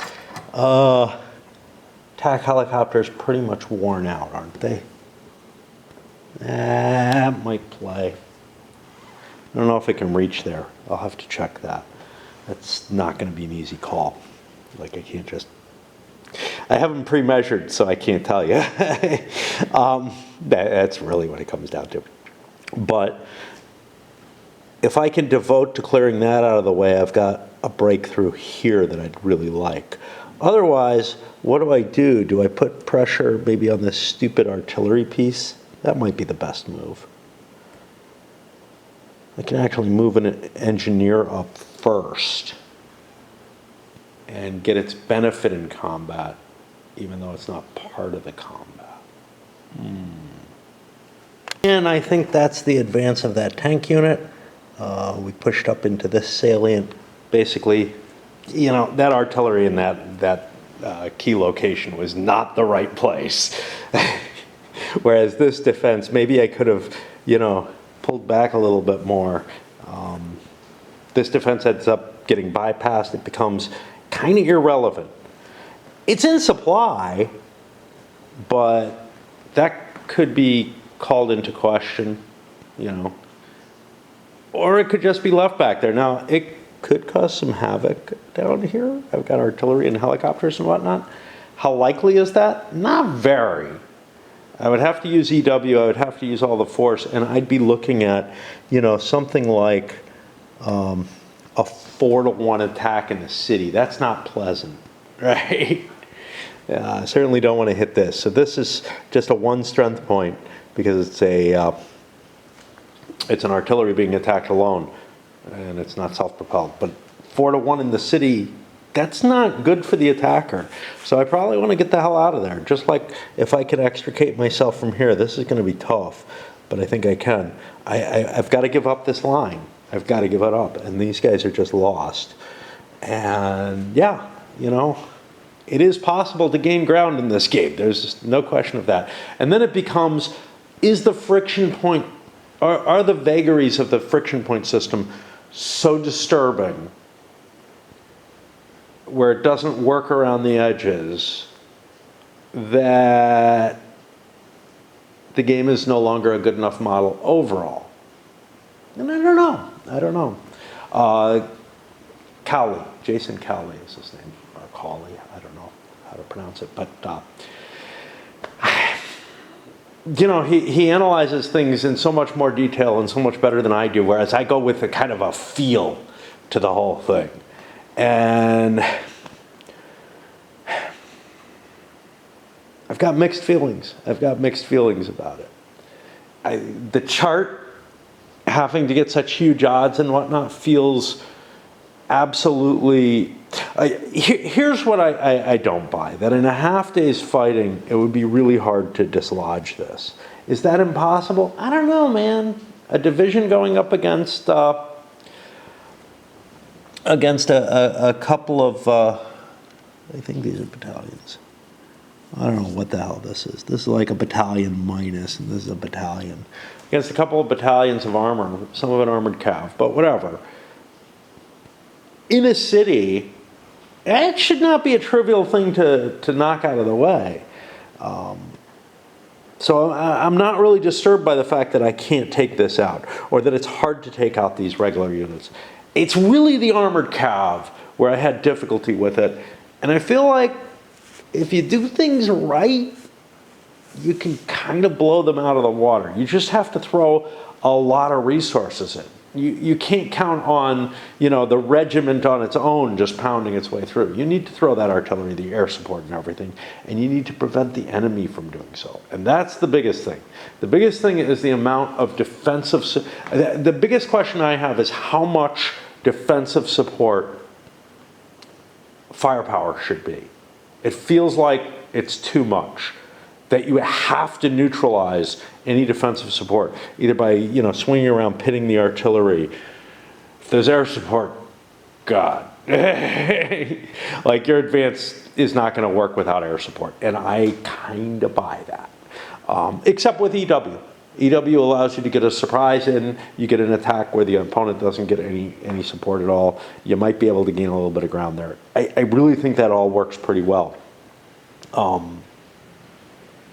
Yeah, I'm growing less negative on what I'm seeing and less influenced by that analysis. Of course, I can't even read it all, right?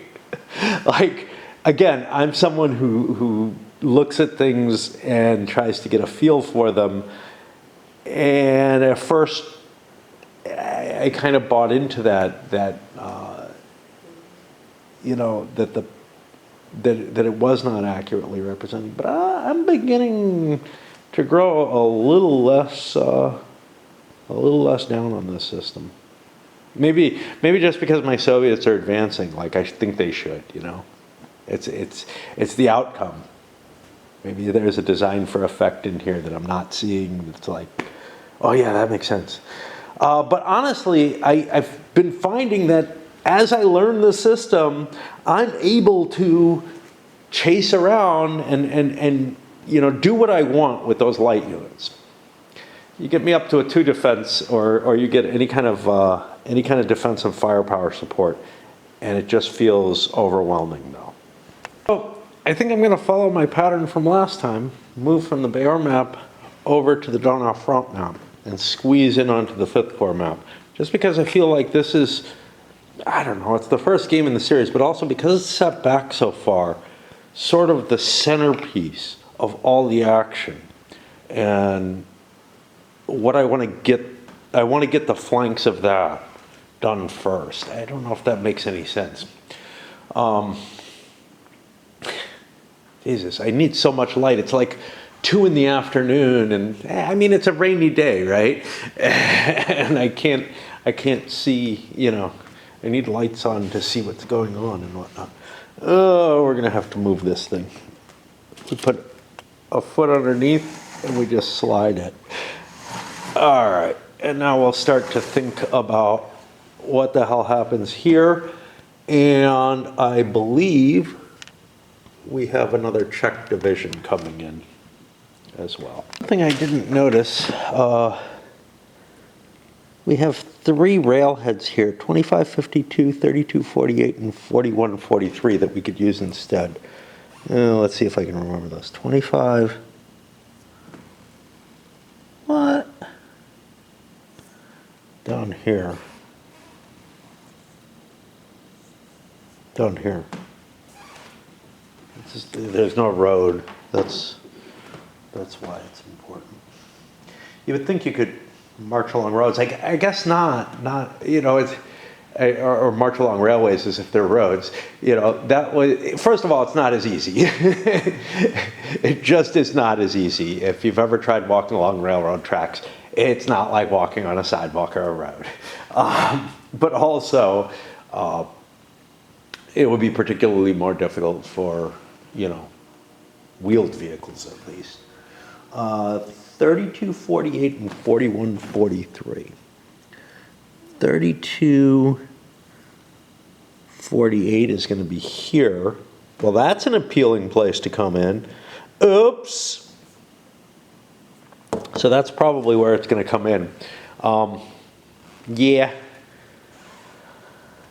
You know, I mean, look, it's, I see this blue here and I think, oh, that's the NATO stuff. No, that's not. The NATO stuff's scattered. It's not trying to defend that line. So this is not a bad situation. I don't feel like NATO got screwed by me not realizing, oh, I could just jump in over here. Neat. This is going to be painful because it looks like we have to kind of fight our way through. But I don't know if there's a hell of a lot in our way. We have to deal with this with the artillery, though. Helicopters? Yeah, we got helicopters. All righty. So I figure let's actually try to use the airborne rolls to, you know, lessen the impact, at least of the attack helicopter. The artillery that's back here, I can't do a whole hell of a lot about. I can do counter battery and stuff. Maybe I could drop airborne units just to deal with that immediate, but I'm much more worried about this because it's got such a huge range. Now, technically, I should have to do all my airdrops before I put anything, move anything on the map. I've moved 2 maps already. You know, we've had helicopters that have intervened in fights. I'm not going to worry about those helicopters that have intervened. They've all become expended, so I don't have to worry about them, but I'm not precluding the possibility of, say, a little airborne drop over here. Now, if you recall the airborne divisions that came in the original games of the series, the 2 that I removed from the board in order to prevent reinforcements on these maps and the Belgians from here, well, those didn't look like these guys look like. here I have, now these are Czech, very different. These have higher strength points, and I don't know. I don't know why they're different. These were supposedly the Vollers rules should have tried to integrate them, but now we've got like soft infantry brigades coming in. Okay, let's look at the rules for this. I have to place them at the beginning. Gotta take the pipe out of my mouth, I can't talk. And it's not lit anymore anyway. They have to be placed in a drop during the initial phase of the player. They have to be done before any other phasing units have been moved, so I can't do what I was kind of thinking I would do, which is move on the board and then use them to sort of undermine a position or something. I thought I had more flexibility. I don't. I have to drop them. I have to know what I'm going to do before I do the airdrops. I have to know what I'm going to do across the board. Can't be put in a city or rough. Can't be put in enemy-controlled, enemy-occupied, friendly occupied hexes, or a hex assigned as a drop hex for another airborne. We use this little drop table, which is going to add some friction points. The restriction is it's going to get 6 op points when it's dropped. And it will gain a friction point in addition to whatever it dropped as well. The doctrine's not there. There's no surprise attack on them. They can only be supported by organic and non-divisional. Great. That I don't think is any different. Airborne units of both sides may always be supported by attack helicopters and friendly airpoints. They can never exit.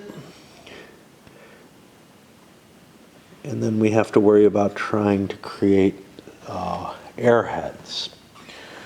So I will be able to drop them into place. I will be able to launch attacks.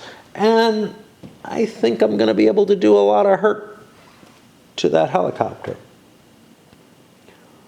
I probably want to keep the force together, and I probably need to look at the airhead rules.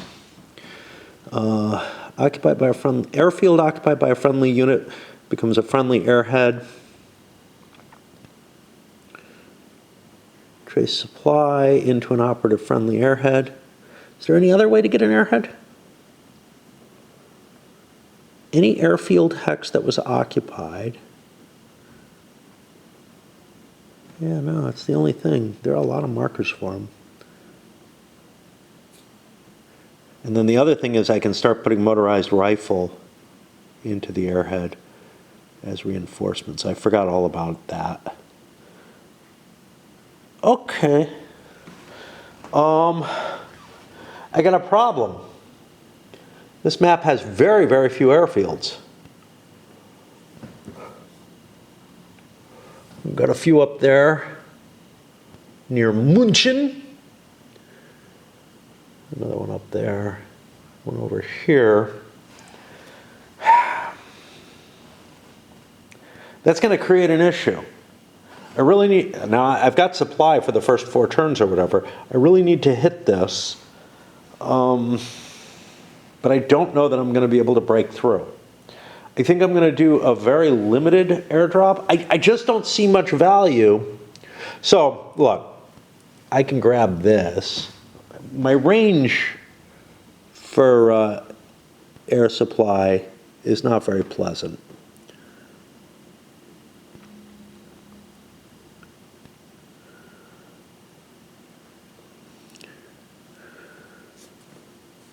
Each game turn.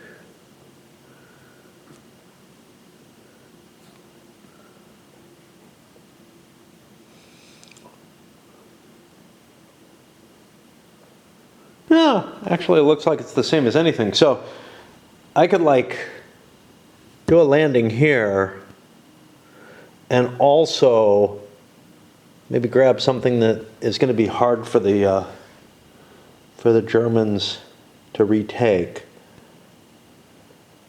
and draw supply just through the road network, honestly. Can I? See, there's sort of a road cluster here that creates a problem. Huh. Now this is one value because the access hex sides can't be used for supply as far as I know. Let's check that out. Yeah. We've slowed down tremendously, haven't we? We were going just great until I started looking at additional rules. I'm pretty sure supply has to be through roads and autobahns. Yeah. Not through access hex sides. So, I mean, we can shoot down here across up to about here. Well, I don't think that has a zone. I don't remember what has zones and what doesn't. See, this is what happens when you start like fucking around with those little edge case rules, is you get sent from one place to another, none of which were really that, I mean, they all existed, but they were just single edge cases that maybe I'd have to look up in some case, but for the most part I could just look and say, yeah, we're all in supply, we're good. But now I really have to worry. So artillery attack helicopters and engineers do not. Okay, so that artillery didn't have a zone of control. That's interesting. I could have just buzzed past it. So that's important because I can trace up, to here. Now, obviously, the Germans can do stuff to interfere with my supply line, but again, I'm in supply for the first few turns, right? I don't know. Let's look at that in the airborne units, because maybe they have an exception to that.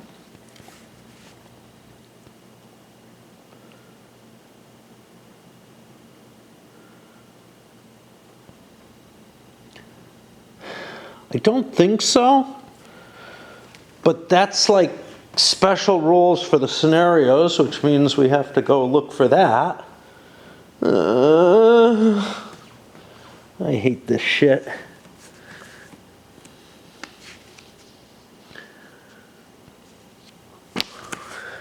Okay.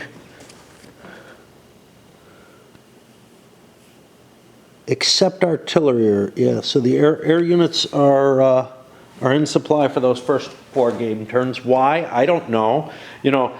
It makes a lot of sense when I'm coming on the road, when I'm doing these, piercing attacks deep into enemy territory, that, yeah, I've got a few days worth of supplies with me.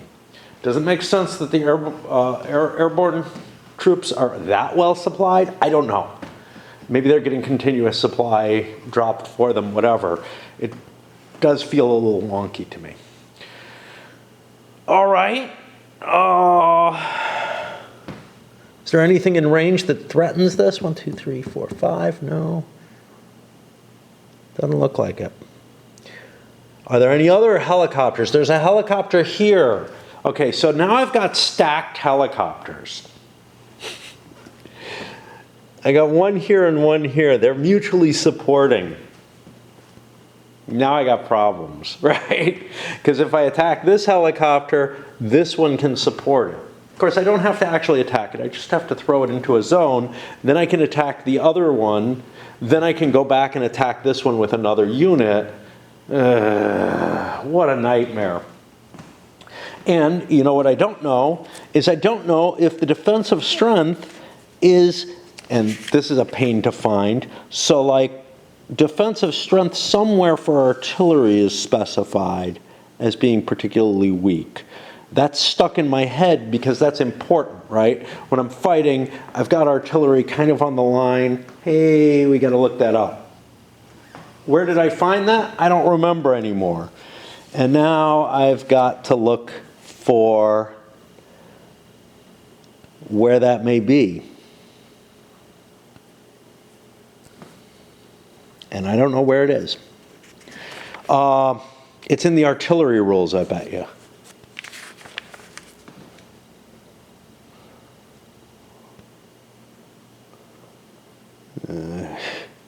Okay, so there's attack helicopter rules. Defense with a strength of 1. However, This attack helicopter would support it with 7 extra strength, whichever one's on this map. This map would give it 7 extra strength. So I've got to identify all of them and try to knock them out. Fuck. I knew I didn't want to look up these rules. Yeah, it's the same like when I play American Civil War, the VG game. Whenever I want to do naval operations, I'm like, I run down some rabbit hole like that and maybe end up with an understanding of what the rules are, but then I still don't really like coping with them is still a pain. It's not natural. It's an uncommon facet in the game for me. I think I've taken care of all the helicopters up to here. But then there's like US helicopters, so if I want to interfere with the US, I have to deal with their helicopters as well. Oh, fuck me. Let's do it. I'm gonna drop this, a little armored car, tiny little thing, right here. Nothing can be done about that. And we look at the airdrop table, and I look at the different options, and none of them apply. So I'll just be rolling a single die. I get a 1, which says no extra FPs gained. And I move this guy into these woods, and I say, he's done.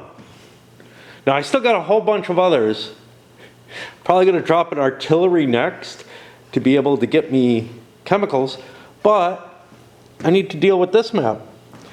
Now, I have very few air mobile, I have very few paratroopers here.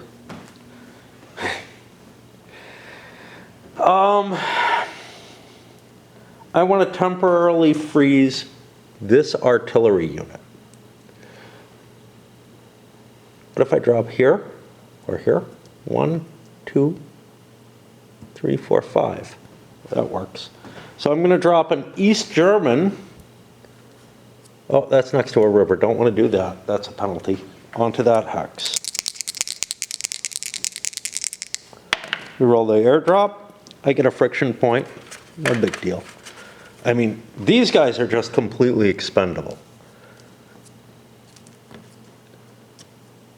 3, 4, 5, 6. That's all his action points anyway. Now I've frozen that out of play.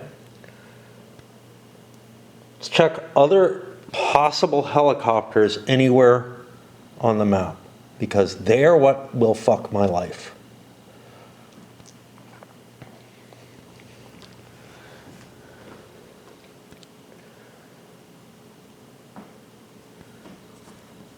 That one's pretty chewed up.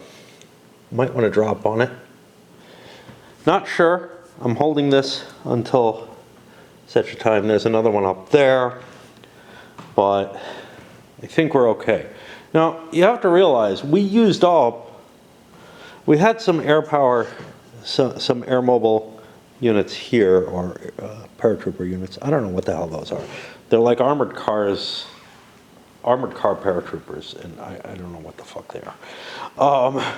But they would have been conceivably useful in helping me deal with this helicopter. But I think there was another one over here, wasn't there? No, there was this one. Yeah, I could have taken those helicopters out and made my life a little easier. But I think I've just made my life a lot easier here. And now the question is, what else do I want to do? This has done its job. You know? That helicopter was too exposed. But I may actually be able to dump some usable stuff there, except that's a French helicopter. Or that's a French unit I just dropped there. Oh, fuck me. I think I got no airborne here. What the hell? Why do I have airborne on that map and not on this map? What is going on? Yeah, that looked like Czech. I get confused because, you know, I expect all the damn... This was the case. All the damn Warsaw Pact stuff was kind of red scaled stuff or colored stuff, but now it's purple for the checks instead of this, which has a reddishness to it. Fuck. And I absolutely can't tell the new versions, East Germans, from the Soviets. The old version, they look like this. The new version, do I have any East Germans? I have, yeah, there's an East German artillery, and to me it looks about the same as the Soviet valued ones. Anyway, I think my action just failed because these are for French. Oops. Okay. Well, that explains why they're different.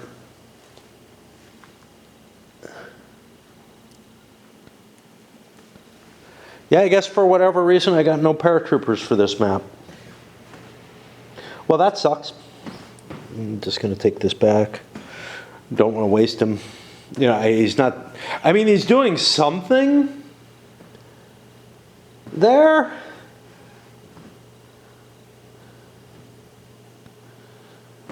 But not what I want. I don't know. I'll tell you what. What if we do this instead? What if we allow that and this to give me a temporary reprieve? I was finally ready to use those paratroopers. Now, would an East German go there or a Soviet? Honestly, I don't know. Which was it? This is Soviet. Fine. Okay.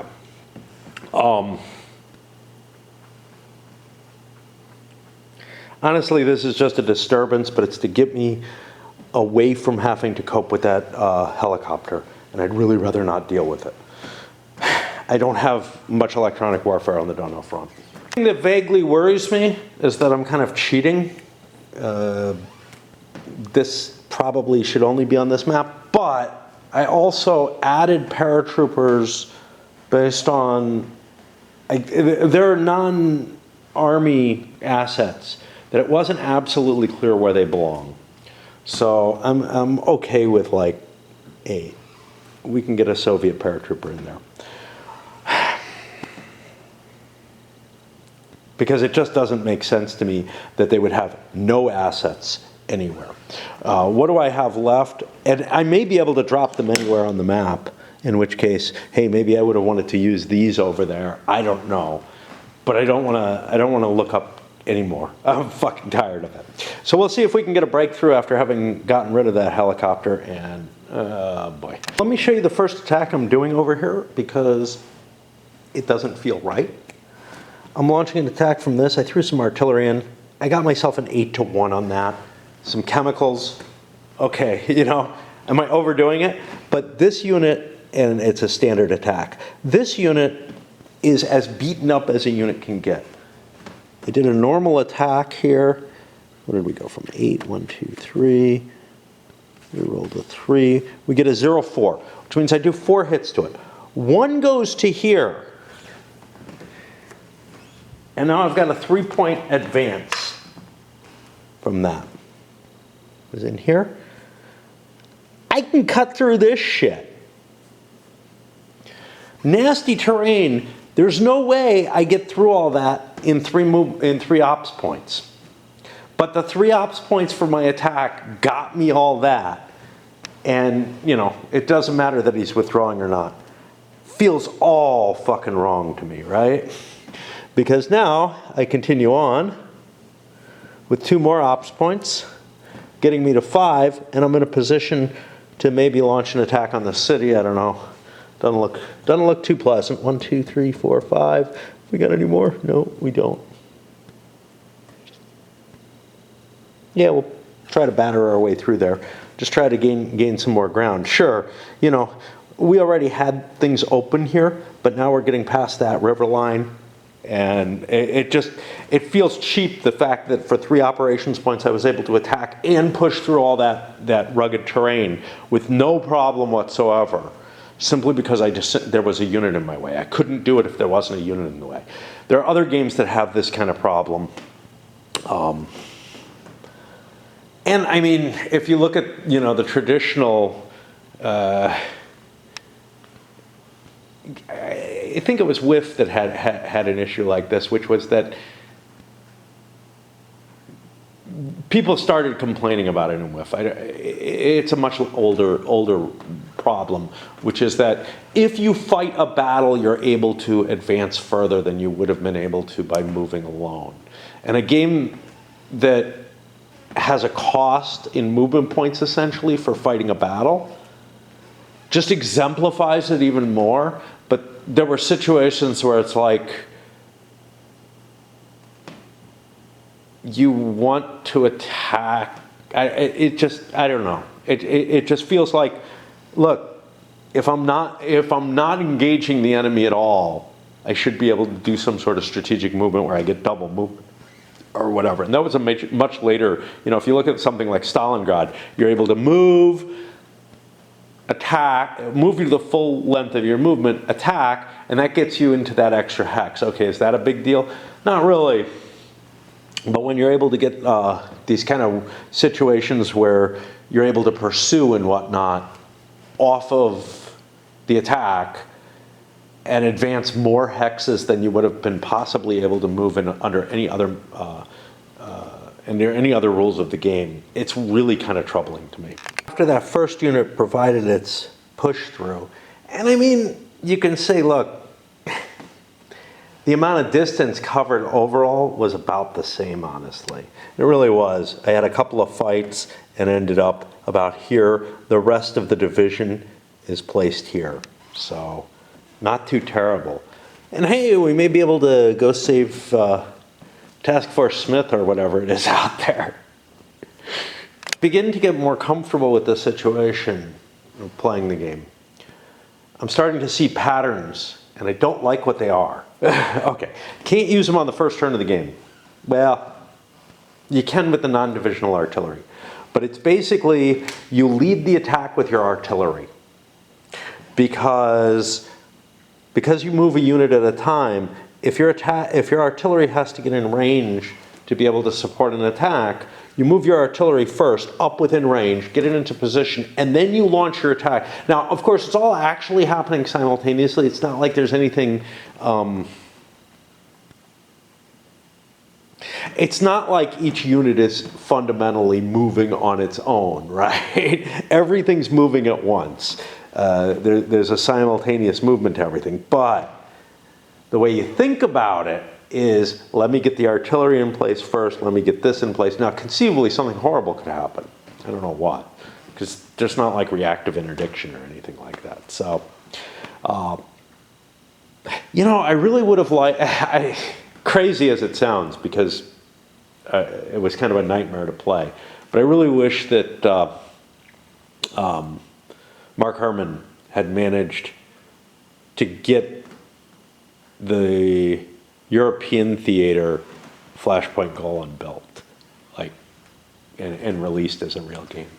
Flashpoint Golan's a nightmare, though. I mean, it really is. This is child's play compared to it. I would not want to cover this with Flashpoint Golan.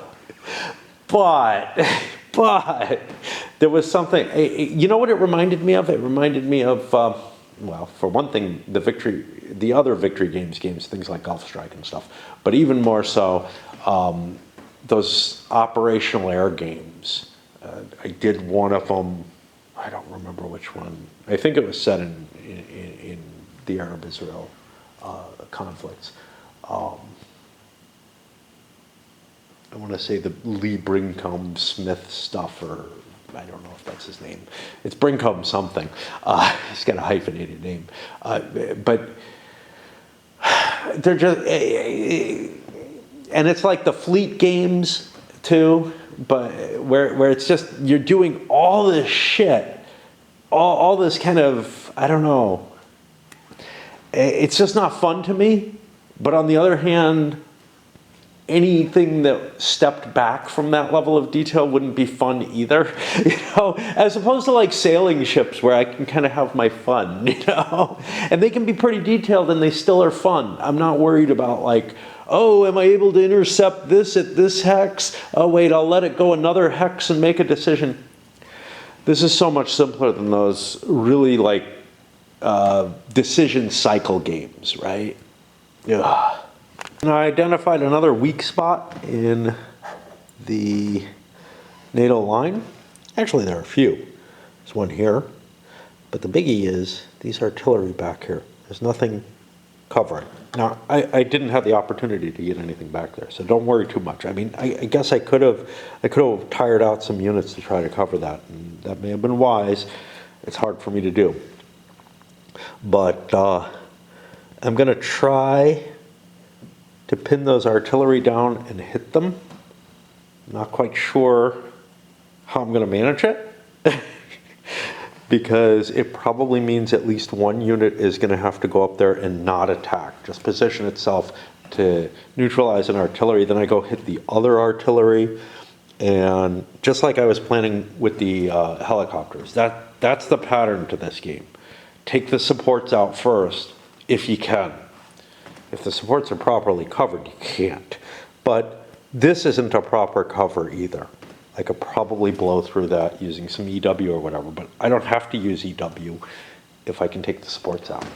While these little armored units are really useful, giving you a few extra strength points like stacking artillery with your units is, sending it out on a little mission like this to pin down an artillery piece is at least as useful, probably way more so. 18th Guard continues its penetration. Yeah, it's all the way up here.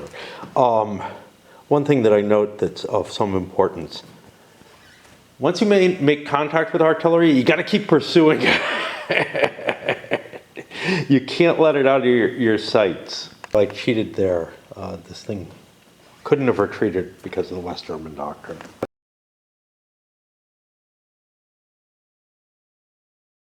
Effect after another chemical attack on this city is almost the same. I could have pursued into this hex, but that's getting too close to being surrounded. Remember, there are the surprise rolls. You gotta, if this guy's in danger, there's not much I can do about it. You gotta be careful about that. But that's a big unit. It probably, it's column shifts. It's a lot of column shifts. It's like one per hex that the enemy's coming from, if I recall correctly. I don't recall. Because I'm getting it mixed up with the multi-hex combat advantage. What the fuck are you? Tobacco, I guess. All right, let's find surprise attacks.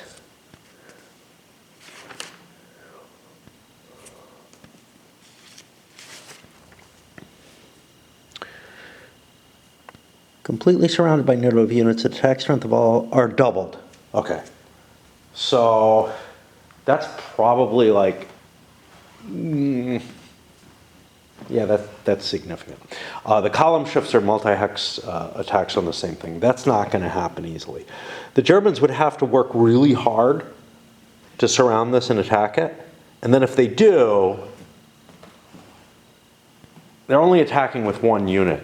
So if I'm hitting, an 18 strength, well, maybe with multiple units if I had multiple stacked. If I'm hitting an 18 strength, I'm probably hitting it with, there's some artillery there or whatever. I'm probably at best able to get like a 1 to 2, probably more like a 1 to 3. And even if I have like 5 shifts on that, 1, 2, 3, 4, 5, that still doesn't get me into the happy range, So it's not too big a risk for a big unit like that. Something little like this could get lit up if it's not careful. And this thing, probably is safe. I'd rather be safer. Like I said about the artillery, you'd want to stay in contact, but that artillery is completely fatigued. So it's not going to be utilizing its firepower again this game turn. Next turn it gets a couple of points back, but it's not able to retreat anymore because it's all worn out. It's retreated as far as it can. And now, you know, my line is kind of compromised because is this part of my front line or what? You know, it's not going to add any combat strength without any firepower. Or it's a 1 point. Well, it adds 1 point. But yeah, I mean, there's just no good answer when you've got units that are getting pursued. Do you defend them or do you just sacrifice them all? So that 18th Guards is stretching from here up to here. I got another unit across the river there. Seems like a good idea. And it's sort of in here. Kind of have room to slide another division in between it. We'll see how that works. I may actually want to move these checks before I decide what's going on here. It's just kind of like this. The situation is getting really complex in this corner. Part of the thing is, ideally, I'd rather not have to deal with these. I'd rather gain my forward momentum. The goal of this game isn't to destroy enemy units particularly. The goal of the game is to get territory, and I'm doing a damn good job of that, in my opinion. Way better than I expected, given how the system works. But if I'm going to take the path of least resistance, that's going to be driving maybe up this way or up through the gap here. I don't know what I got here. This is just non-divisional stuff. So yeah, it would be this Soviet Guard tank division would be parking itself in here, kind of in between. I'd figure out, you know, how to avoid getting these guys intermingled too much in a later turn. And then this, I don't know, may provide a kind of a backdrop over here or something.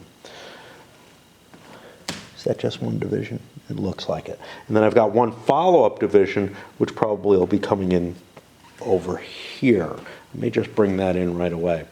Part of the problem is, I've been playing for a while. I don't know if you can tell when I take breaks, when I don't. I try to make it clear, just because I think that context is useful to understanding my confusion about things.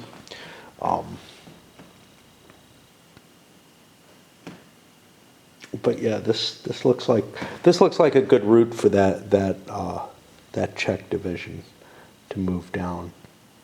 And yeah, I'm really impressed with how far we've gotten here.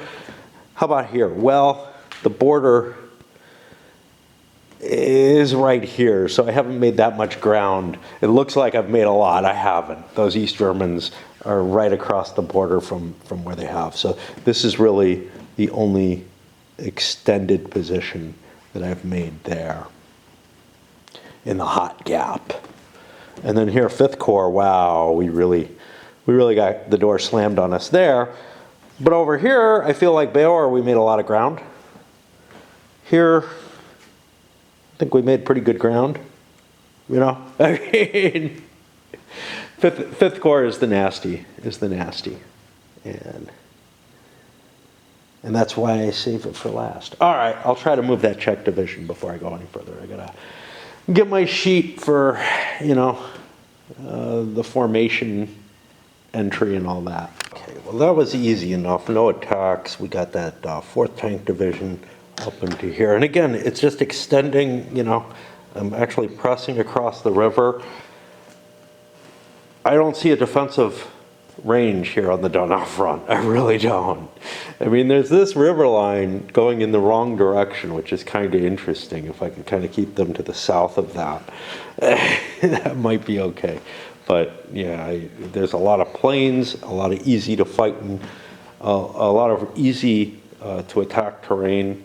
I think this is just going to cave really fast, which is good because the Czechs aren't very good fighting units. I'm going to pause here. Yeah, I'm like, you know, halfway through the units on this map. I need a little bit of a break, but doing that extra unit was kind of good. You know what, on a philosophical level, I'm beginning to kind of understand the apocalyptics more. And, you know, we have a whole bunch of them now. Maybe from a different standpoint, but in the sense that there's something very appealing that, like, this is all going to fucking end. And, you know, there's this, it's sort of, why bother? You know, why worry about all this shit?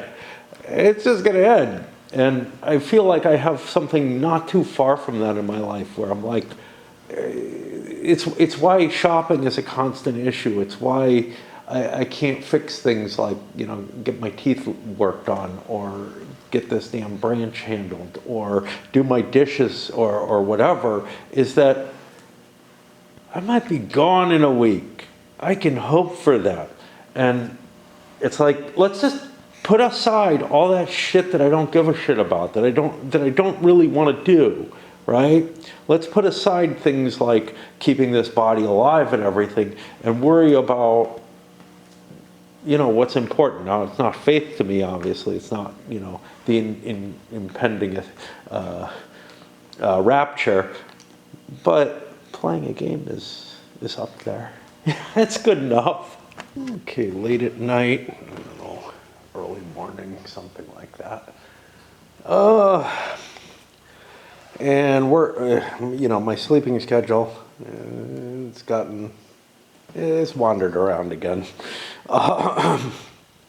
It was staying pretty standard, and then it shifted, and I was up during the day for a little bit, this week at least, and now it's just back to its natural. Got a couple more divisions to move over here on the Donnell front before I move on. Look at the current situation. I left at the right time, right? The easy moves have been taken.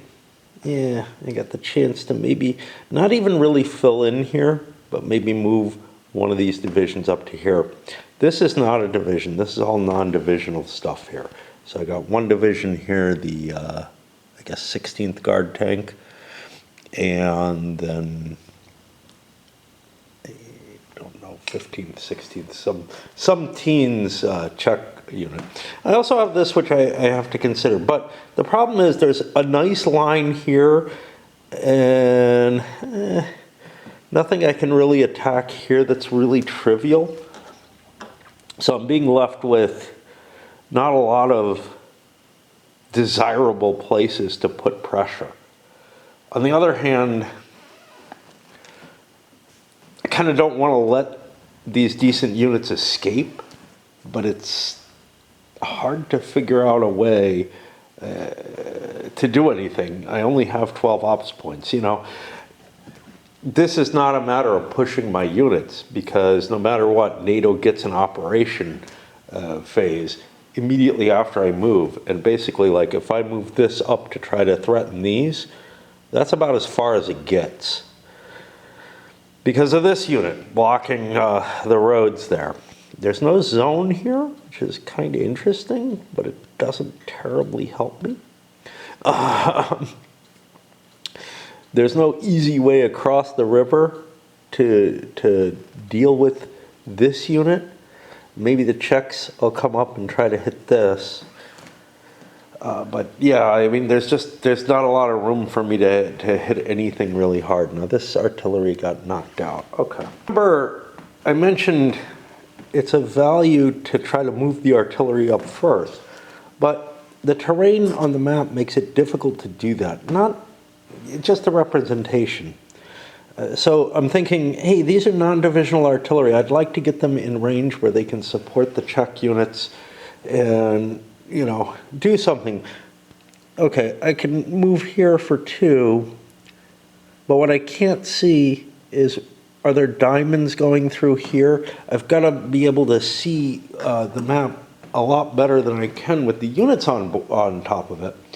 And these little black diamonds make that very, very difficult. Where roads, you kind of see them going in and out. So I can see, hey, there's a road going through here. I don't know exactly where it starts. I see the black diamond, so I actually do. There won't be a road cutting down there, but there might be one coming through here. But it's very, very difficult to discern what the movement point costs are if I'm moving through my own units, which is what I have to do to bring that artillery up into range to be able to use it. Yeah, it was too hard to launch any attacks, so I filled in the Soviets here, and the Czechs up against the line here. That makes these harder to withdraw without engaging them fully. It kind of puts the NATO forces in a tricky position where it's like, yeah, first of all, I can't get a surrounding attack on these. These guys are putting enough pressure to make that. This guy can, but you know, that's what, one shift? No, double strength, which, you know, this is a 4-point unit hitting that. Yeah, that's not going to work. Or conceivably this armored cav, which is a 1-point unit. It's just not enough strength to make the surprise attack worthwhile. So then the question becomes, how do I get the hell out of here? Well, this guy doesn't. And this guy looks like he's going to have a hellish time. He's not going to be able to, which means I'm losing a couple of guys to a pocketing situation. And this, which looked kind of risky, it isn't. This artillery might be, but again, there's no room to move.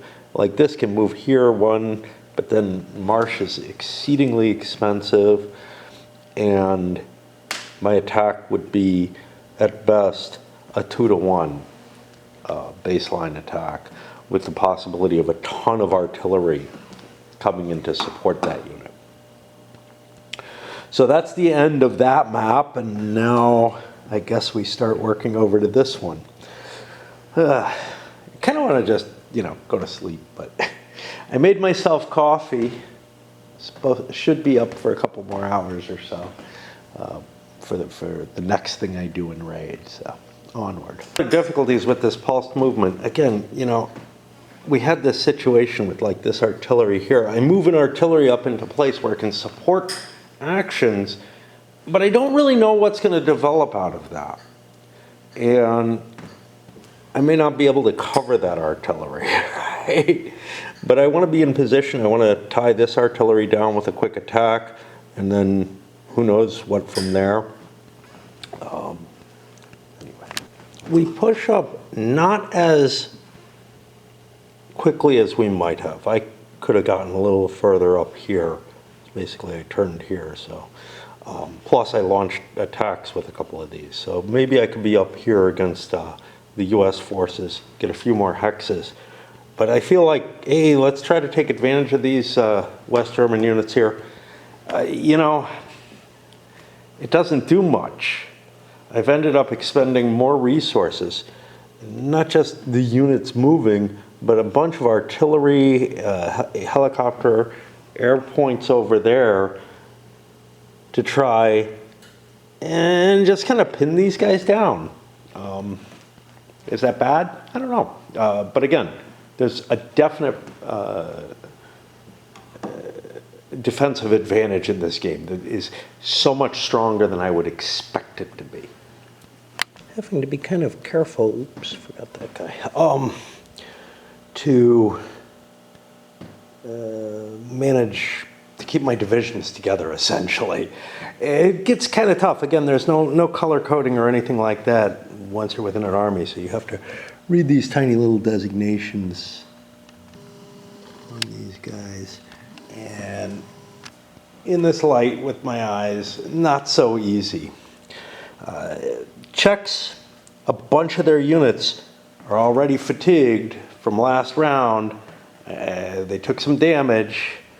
I'm having to I hope I didn't drive through this. I'm really worried I just drove through that artillery piece. I'm really worried I did. Like, just didn't recognize that's not Czech. Oops. Oh well. But I launched a major attack here with first the 2nd Division's front units, and then the 20th Division here, and I hope I didn't cheat. Yeah, that's 20th. Okay, good.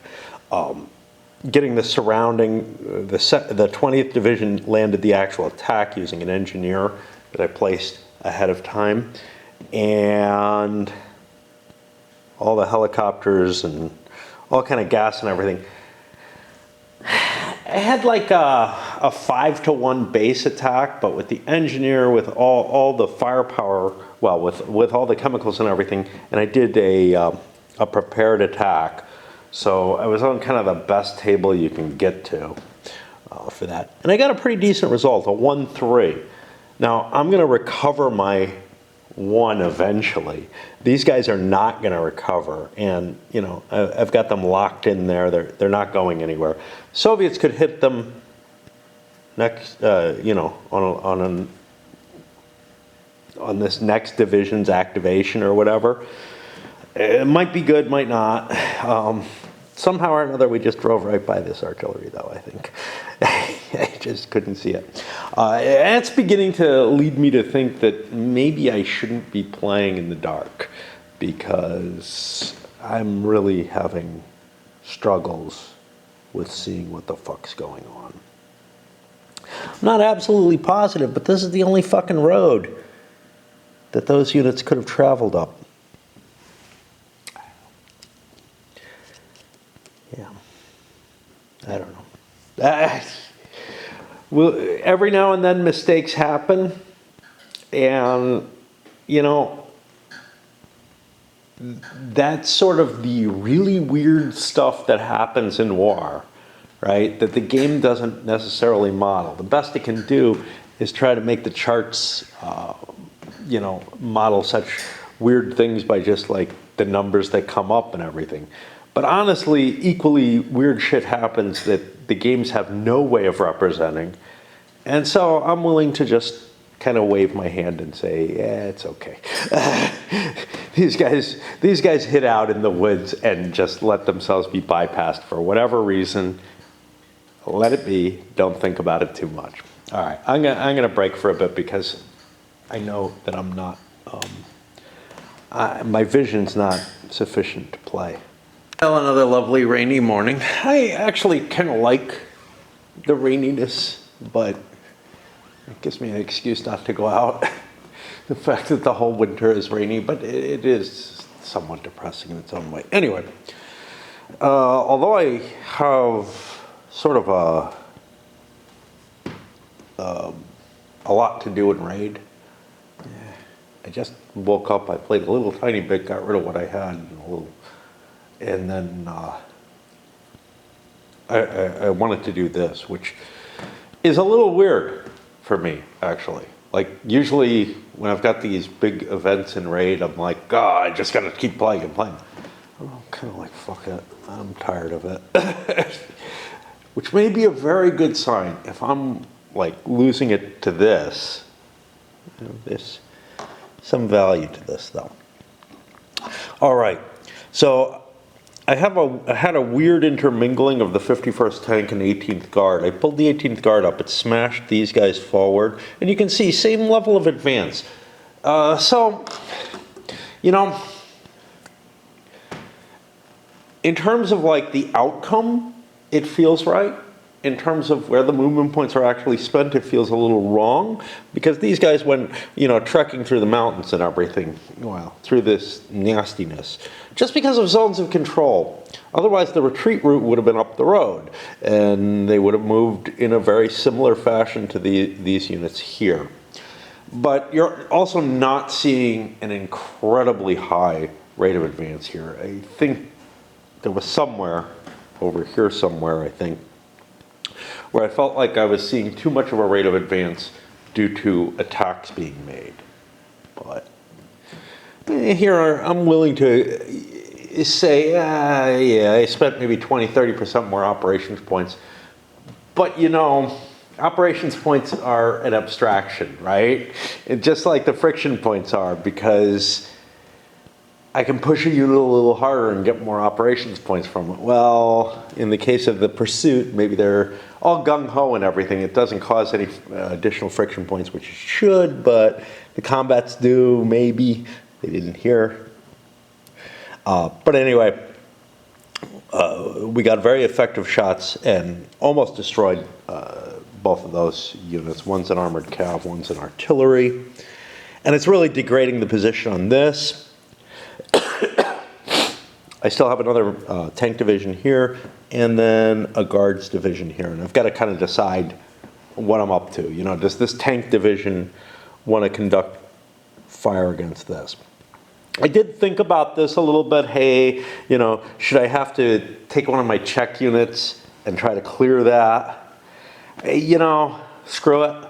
Again, weirdnesses happen.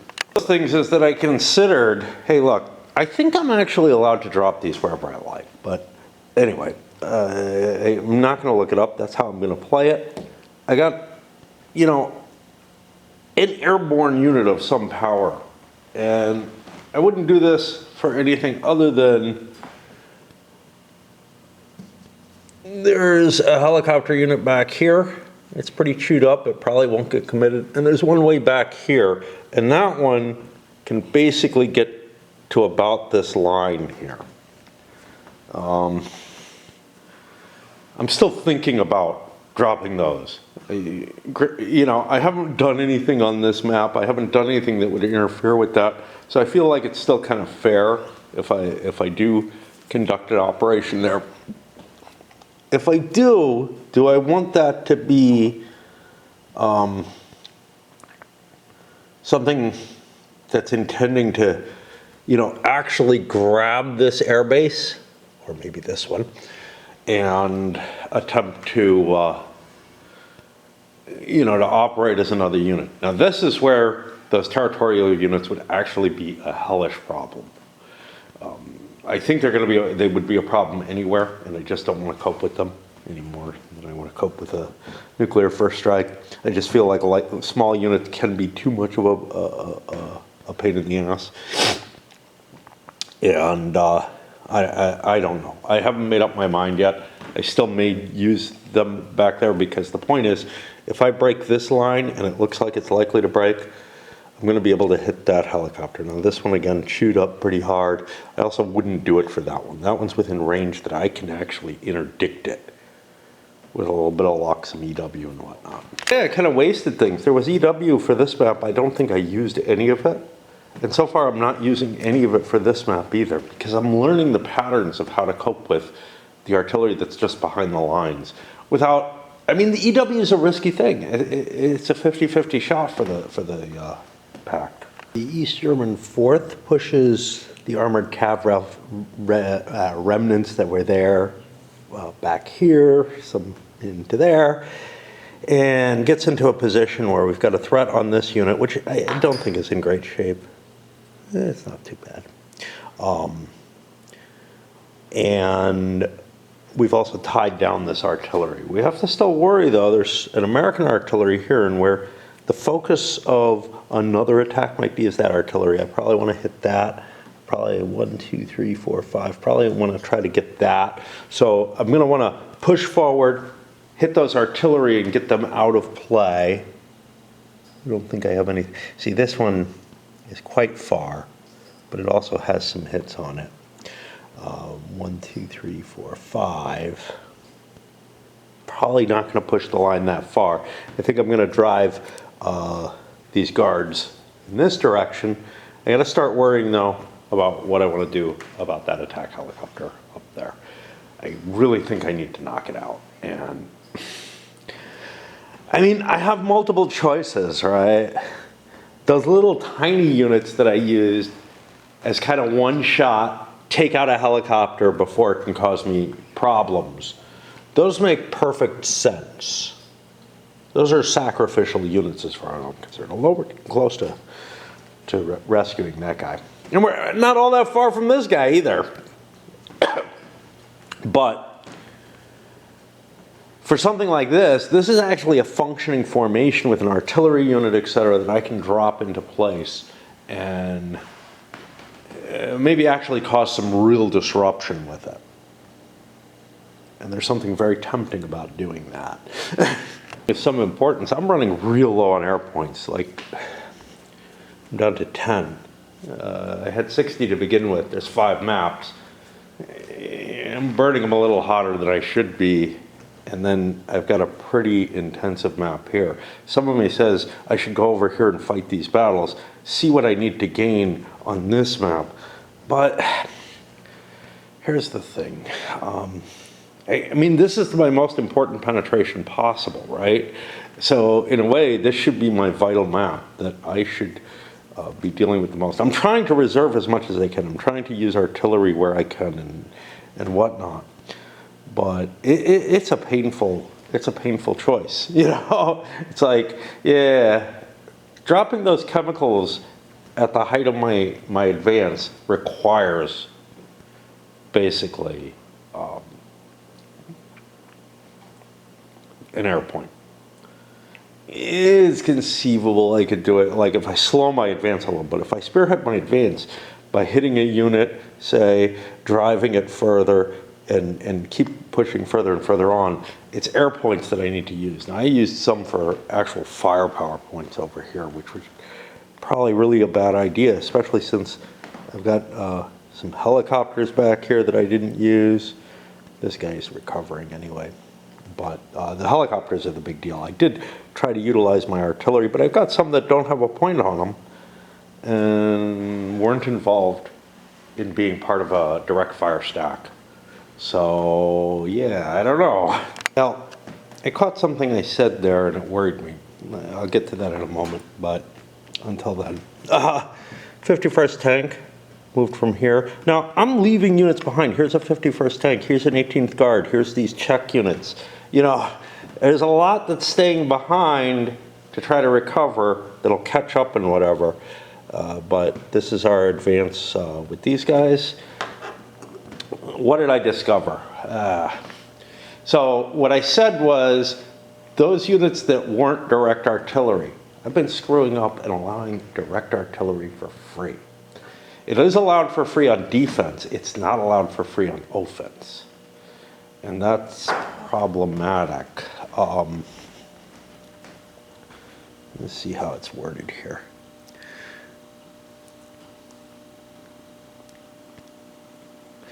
When a combat is resolved, the FP level is increased for involved attacking and or defending units may be called for. That's not it. Oh, I swear I saw it. Son of a bitch. An artillery or attack unit may support attack or defense when on its non-FP side. Yeah, no, that's not it. I just read it. When the operation expenditure for a unit is completed, it takes an FP level. After any kind of attack, the FP, here it is, levels of all involved attacking and defending artillery units, conducting direct or indirect fire, and attack helicopter units are increased by 1 regardless of the outcome. If the defending unit in combat consists solely of artillery or attack helicopters, the FP units under attack is not automatically increased. Those guys don't get their full artillery fire. They might, essentially, like, because the defensive value is lower. But yeah, actually both attack and defense, it should be increasing. It's definitely aided the Soviets because they've used direct fire a lot more. I'm gonna try to change that.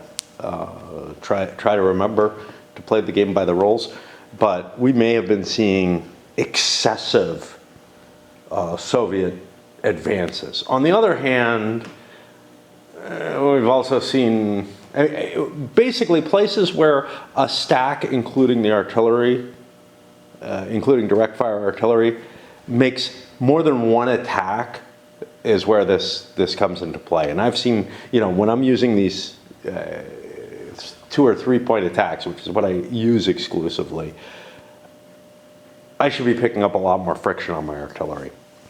More than they can recover is kind of the point. Remember, they recover 2 points per.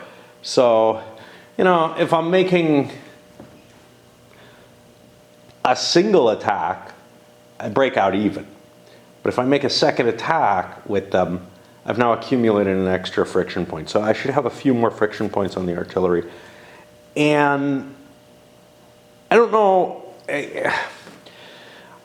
I could have done what I've done. I could have gotten these gains, but there'd be more friction on the artillery. So the follow-up, these later turns are going to be harder and harder as that artillery has to be left behind to recover or whatever. We'll just suggest that the supplies have been richer than expected across the battle. I don't remember if, yeah, I'm pretty sure right from the beginning I've been doing it. So, yep. Unlike this unit, which while completely breaking the rules, being able to bypass it, I can come up with an easy little story for that. It's a lot harder for me to come up with a story for the Soviet artillery being this much more effective on direct fire. The only thing I can say is, for all the maps except 5th Corps, there was an excessive amount of excess supply and logistical support for the initial advance, much more than should be present. That the air power, the lack of air power is really putting me in a bind. Like if I want to make this attack, I feel like I need chemicals for it. I don't have an artillery unit within range that can drop chemicals unless I move some other units first. Like I could, you know, leave this rocket artillery, which is not great for direct fire anyway, behind, but then I have to figure out what to do with this before this road here is cleared. And that's not exactly a decision I want to have to make. So I'm throwing in another damn chemical, I guess. It's just, the resources are running really thin. Even with me cheating in favor of the Soviets or the Pact in general, I am definitely feeling like I'm running out of gas.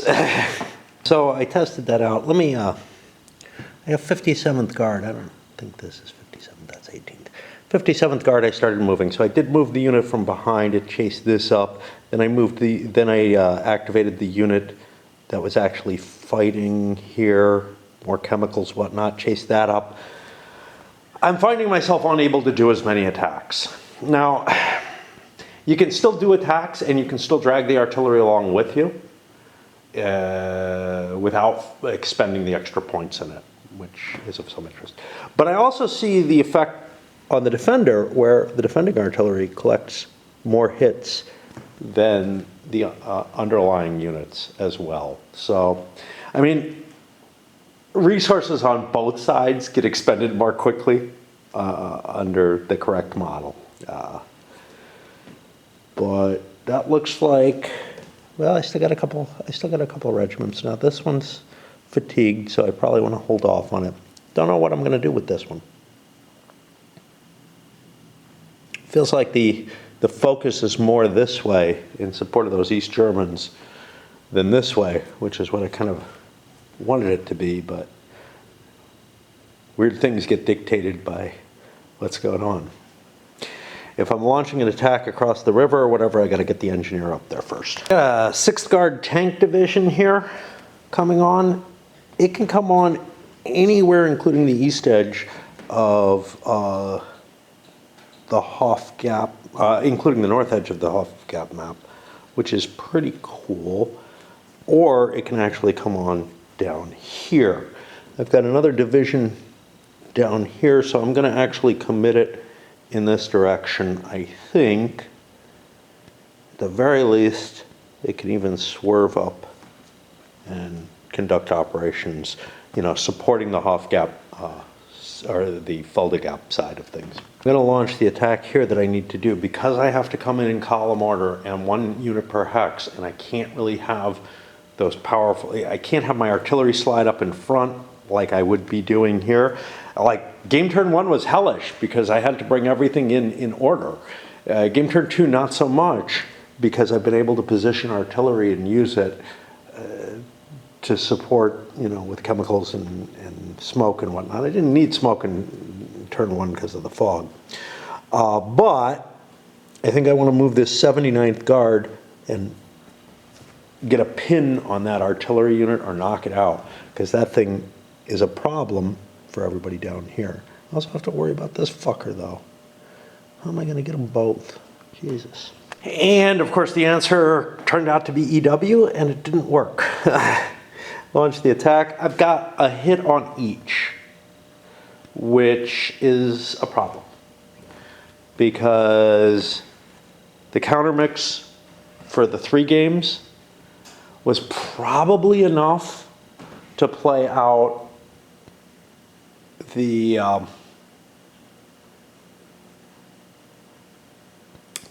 to play out, even with the optional rule that I'm playing with where I track each unit, each counter individually.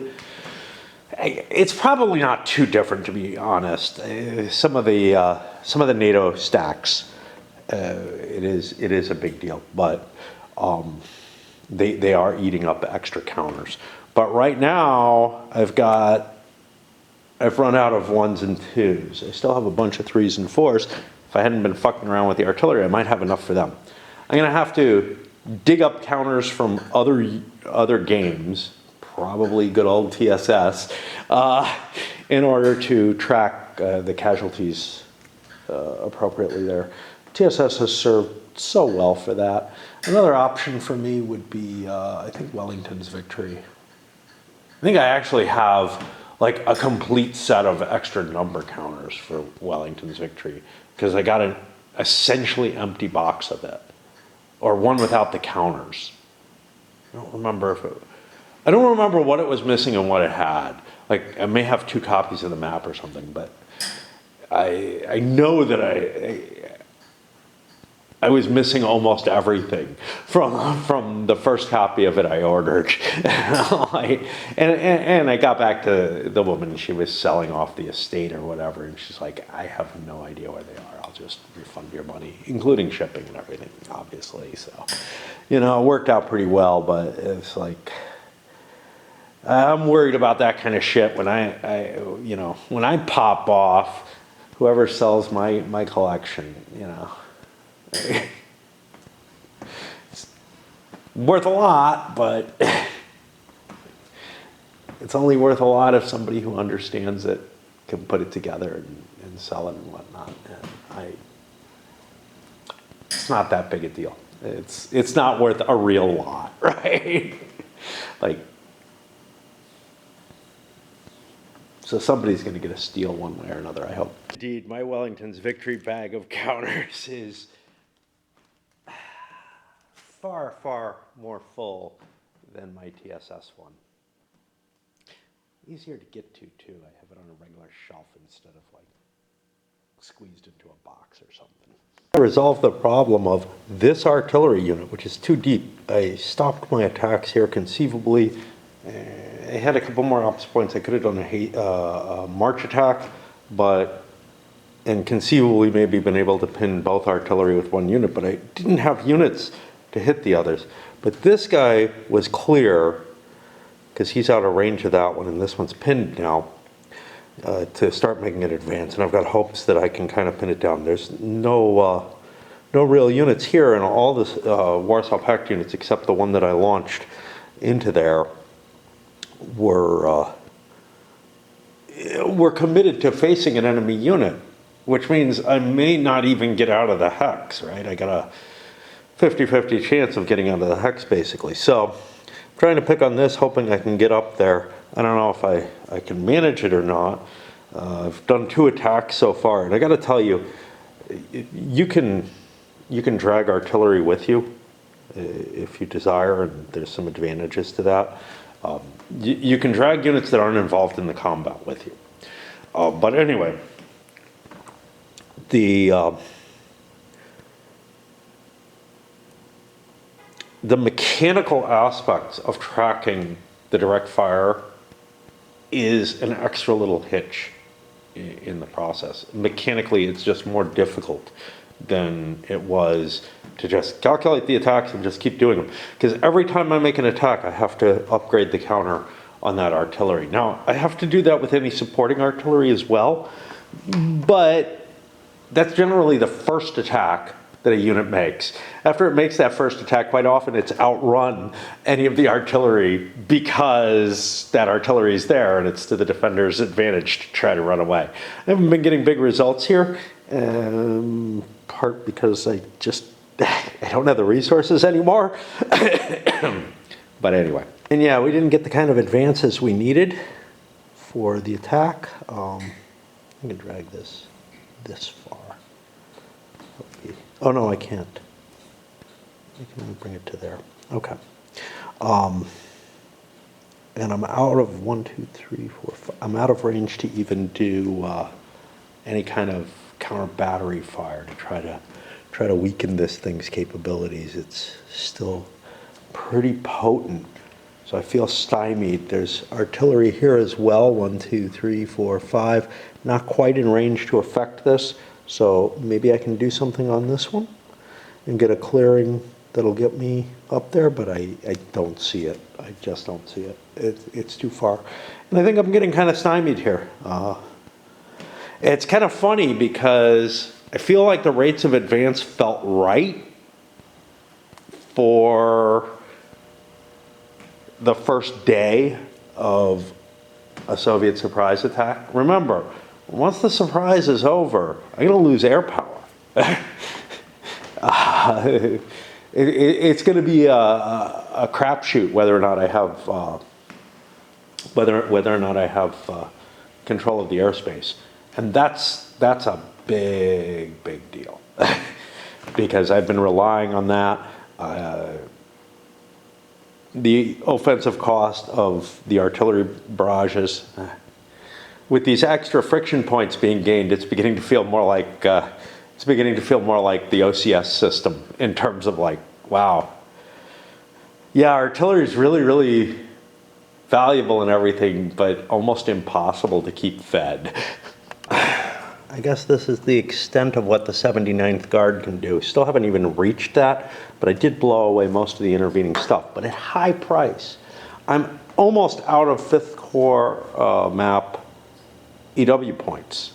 That is really a problem because there's a lot of artillery back here. I need that to bust through and get the next thing. It feels really weird because I'm right next to the Hof Gap map, which has, I haven't used a single one yet, I didn't need to, 10 EW points sitting on it. But there hasn't been a place where I really needed EW over on the Hof Gap map. Feels really odd to me, like how this one map is a serious EW flaw for NATO. I wonder why that is. Like, it's further forward. It's US controlled, and somehow every other map has more West German capabilities in it. It could just be that, like, for political considerations or something, there was some real problem here. Or it could be that there's a typo on those charts. Now, it's been, permeated through all the iterations. But it really looks intentional. And I'm very curious as to why this particular salient is just such an EW paradise for Warsaw Pact. Maybe, I don't know. I've come up with various ideas. You would think that there would be a lot more interop, especially in something like EW, but the thing is, the communications had to go up, to the AWACS or whatever to do jamming. So I don't know. I got no idea. Or the big radar installations, maybe they just don't reach here. And like the Germans have one in place that covers this, but there's not one that covers this nicely. But the US one is probably in Frankfurt. I don't know. I have no idea. Anyway, we're almost out of battery. I need a rest. I feel like I've burned out a lot, so I'm gonna go play a little raid, maybe take a nap, whatever. Okay, I'm gonna try pushing a little bit more out, but I know that I'm not gonna be able to play the 5th Corps map out right now. Got good light though, that's nice. I don't have to have my stupid lights on. Yeah, it's still yucky out, but it's not bad. I could go shopping in this. It's probably gonna rain more. And I don't know if my cart works. And I don't know if they'll be in next week. Okay.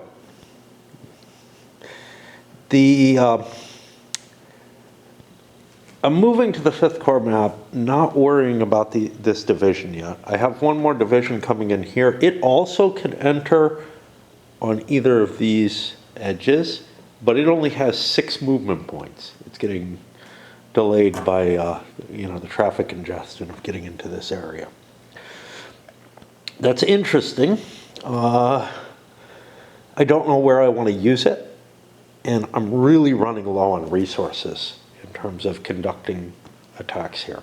I looked at this helicopter. It only gets me to about here, so it's not really a threat. This one and this one are able to conduct some operations, so I don't really feel like committing my last remaining airborne units to dealing with that, especially since I won't be able to wipe this out without this artillery coming into play. That's no fun. Of course, the helicopter is a particularly weak target, but anyway. All right, let's see what I can try to figure out. I'm having a hard time though. At least I don't have many units left. Well, I launched an initial attack here, advanced up to here. I don't have enough power to keep projecting forward into any direction, really.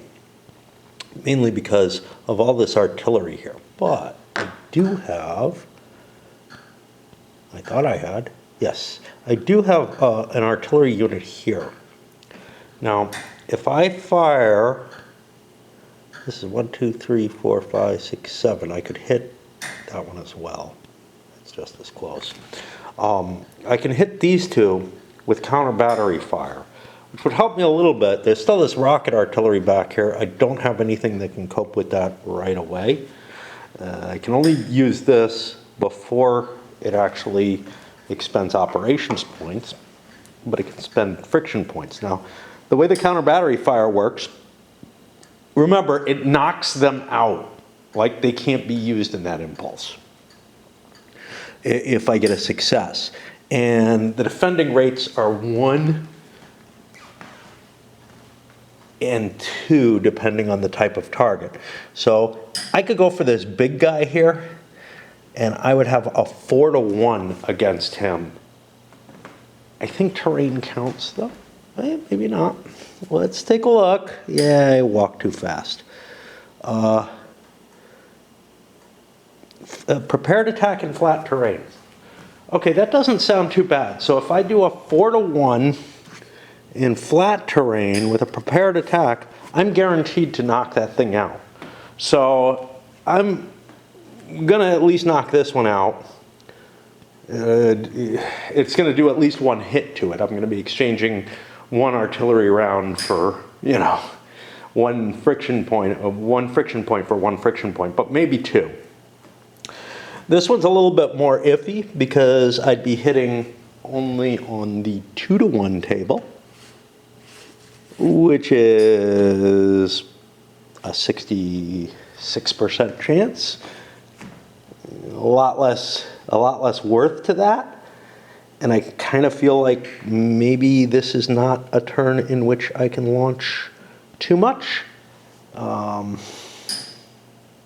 not seeing anything that I really want to do in terms of conducting some EW to try to do it. So I'm thinking about maybe maneuvering back and trying to get, you know, some units further forward and kind of cut these guys off and cause them problems or something. I don't know.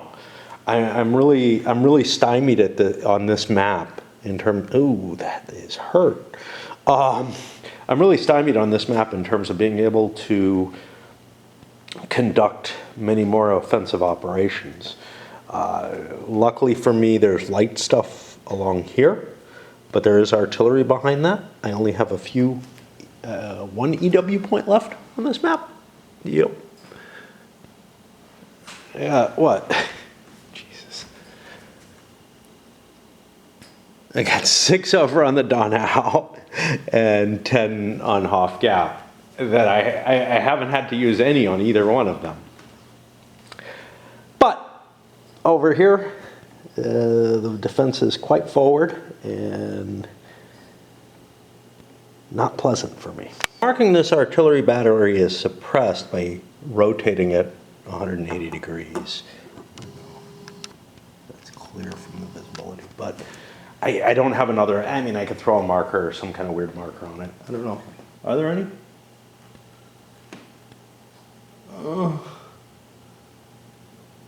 I don't see anything that applies for that. I still haven't blown any fucking bridges. What's wrong with me? All the little picky little rules I don't tend to think in. But honestly, blowing bridges doesn't seem to do much.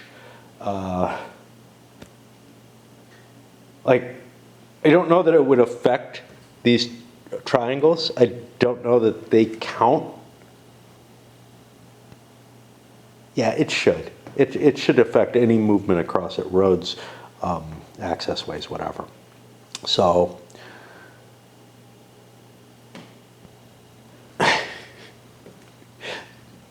another thing that would probably slow the Warsaw Pact units up, but I'm just unwilling to think. There's just too many things, you know. Wow. And without all the desirable supports, I'm having a really hard time pushing this line. But one big advantage, that helicopter finally, it died in combat. So that's, you know, a powerful 3-point helicopter. But, you know, it did its job. It helped hold this line. This is not collapsing. This artillery didn't get nuked, and give me a chance to either pull back or try to form some kind of line around Fulda. All I have is the armored cap. That's what's holding back division after division of Warsaw Pact units here. And it's just because there are no more, you know, I have no more goodies to throw into the battle. I have no more EW to stop the firepower from coming in from the artillery, from the helicopters. I have no, I'm running out of air points. I'm down to 7 over there. And my artillery units that I'm utilizing to try to, you know, throw some gas and chemicals, some gas and smoke out, are just not really doing the job either. These units just don't have the oomph, and this line is solid enough. I can't just kind of slip through and try to smuggle somebody into the artillery. I was hoping to get some kind of breakthrough where I could pin down the artillery, prevent it from being used. This one's pretty well used, but it's still got at least one more shot. This one's unused, but that's a sector that I'm not going to send another division up. You know, I'm not going to broaden the front. That doesn't make sense. It only makes sense if, like, this artillery moves over to support somewhere else. Then, oh look, there's a gap in their artillery coverage. I'll smack somewhere else where there's a weakness. But instead, I'd rather just keep pushing into the area that's currently fighting.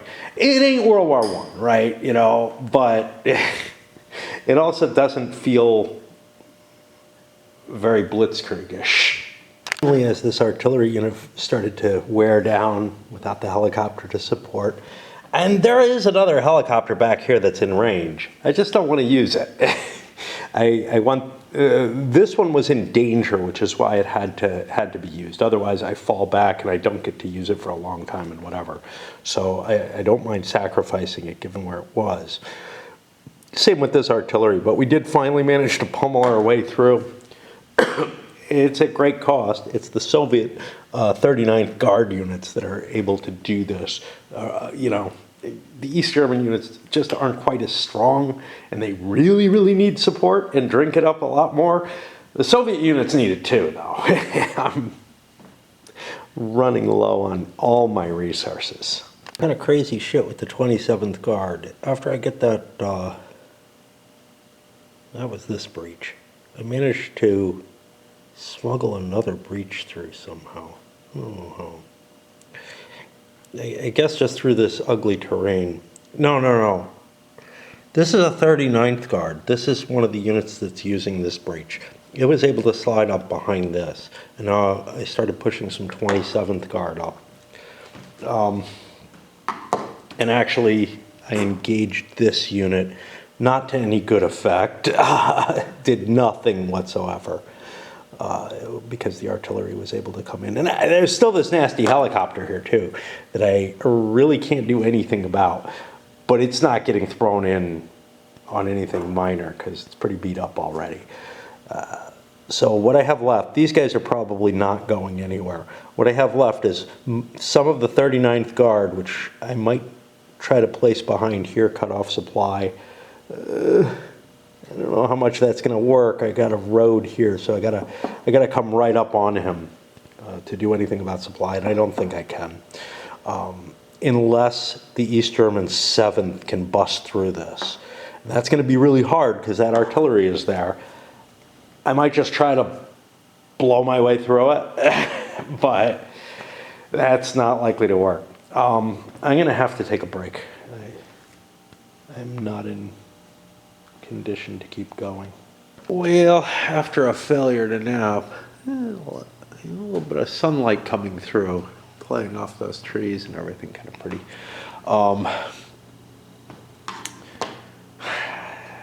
And instead just kind of closing my eyes, listening to a Herod documentary of all things. I guess I'm going to try to move the last few divisions here.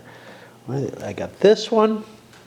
39th Guard, I think, is pretty much expended. Not quite. I still have that to move on. And then I have the two reinforcing divisions, I guess. And that's it.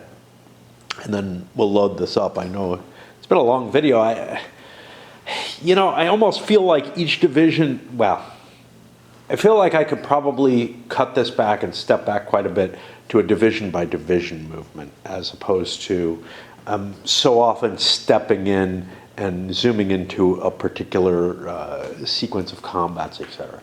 But sometimes it's hard for me to keep the story straight, especially when I jiggle between divisions or something like that, in terms of how it got the ground that it got. But I found one of these East German units was actually able to make it into a place where it can pin down that artillery unit. Now all the German artillery is out of play. What does that give me? Not a hell of a lot, but maybe a possibility to bust through here. Allowing elements of the 7th Division to pound their way through here. This artillery is completely expended. These almost so attack helicopters were brought into a fight because I didn't have the artillery any longer and took hits from it. This helicopter supported one of the fights down here. Now it's at a point where it's dangerous for it to get involved in anything, so I really want to preserve a big 7-pointer, right? But we managed to push pretty, I don't know, it's just a few hexes, but it feels like a pretty deep advance compared to what I thought I was going to get out of it. I didn't think I was going to get shit out of this.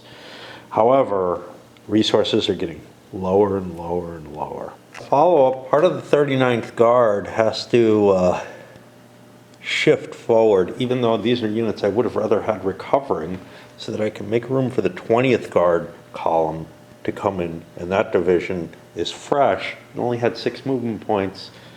And I just want to bring it all in on this big highway for maximum for maximum advance, really, rather than trying to diddle around through the roads here or something where there's an enemy artillery. I'm planning on swooping around, or more likely, NATO is going to fall back into another defensive pose or posture or whatever you want to say, so that I can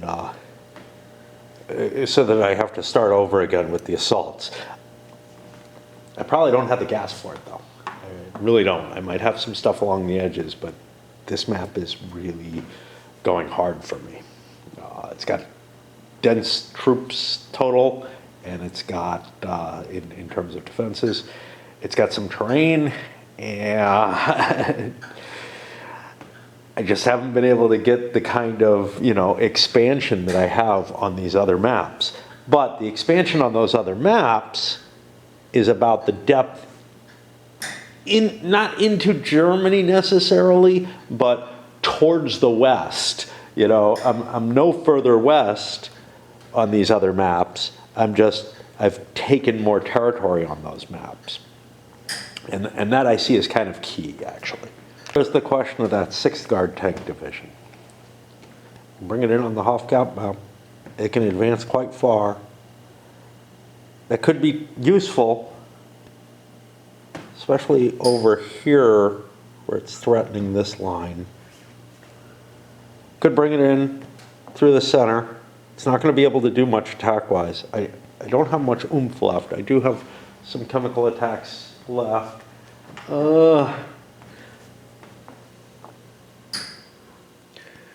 I'm trying to figure out if I... Oh, what the hell is this? I wonder what that's up to. That's got to move somewhere. Might move here. I could bring it up to threaten this salient. This thing is going to make this very hard for me to beat with a column that's just coming on the map. But on the second pulse, that column might be able to do something and actually be able to push through here. Now if I come in here 1, 2, 3, 4, 5, 6, 7, 8.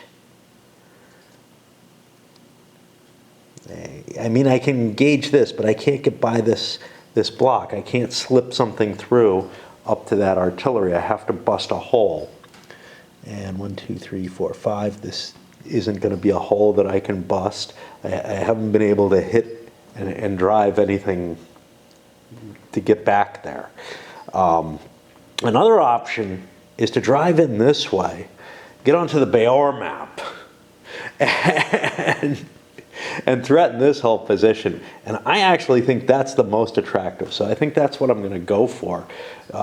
This 27th Guard, I was thinking would head over that way, but it's sort of gotten stymied over here. I think there's a weak spot over there that I can take advantage of. And so that was pretty effective. I was able to run a unit down here to screen the artillery, and then using a lot of artillery support, I was able to bust this up a little bit. There was an armored cav there I chased out as well.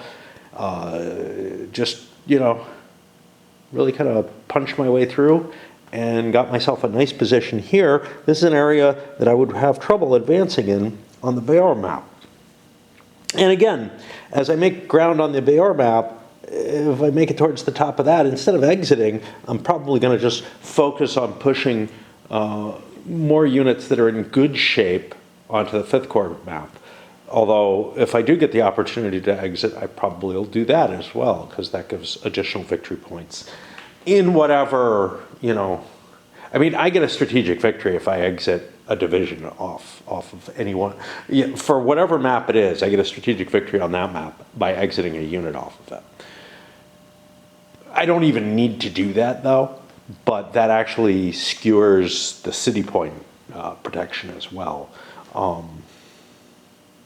But the concept of, like, you know, being able to use those units to give me additional cycles, essentially, because as a division gets worn out, it can get pulled off the line and another one can be pushed in, as well as any outflanking opportunities it gives, is really appealing in a lot of ways.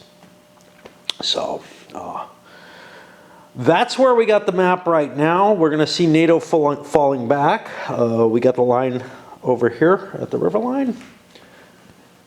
An extension that pushed into here and is threatening this entire region, which gets us down to here. And we're pretty much along this river line here. We've penetrated it, you know.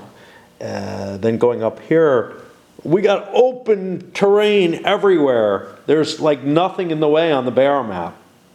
This is the real danger, and this is why this is so threatening, is now I've pinned these units down, made a problem for them so that they can't come and reinforce this. These guys are going to have to fall back, but they may not be able to, right? They get a die roll to get out of there, and there's no fog this turn, so that makes it harder.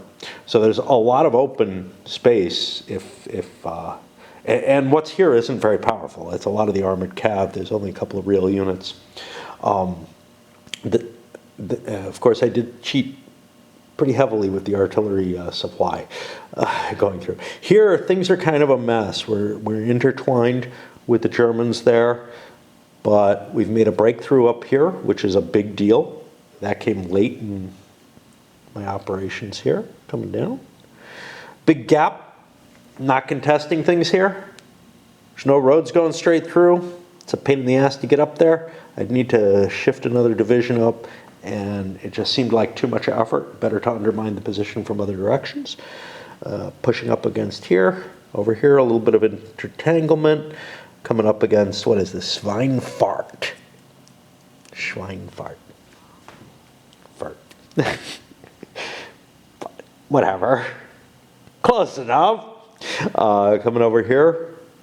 A little bit of a gap before we get to the river line and Nuremberg and whatnot, but not a hell of a lot up there at the front. These are still not healthy units because of the initial bombardment. And then we come over here and we can see there's this weird German strength position here, not really facing anything. I could come down and try to molest stuff, but that's definitely not worth it. Instead, I just try to fall back, probably try to build something along this river line, but I don't have much here. Again, injured troops here, reinforcements coming in here. Damn paratroopers, more paratroopers up there. Those, if I can deal with them, will free up my helicopters, and there isn't a lot more airborne left for the Soviets because they used so much of it just to knock out the reinforcements from the 3 original maps. And we're going to start seeing, I guess, Dutch. I don't know. I think we're going to see Dutch coming in. Those are Poles. We're going to see Dutch coming in over on that map, the French coming in on this map, and of course here, some Brits coming in, but 5th Corps and Hofgap, all the reinforcements are removed from those 2 maps, which is a powerful, powerful option. All right, we'll send it up.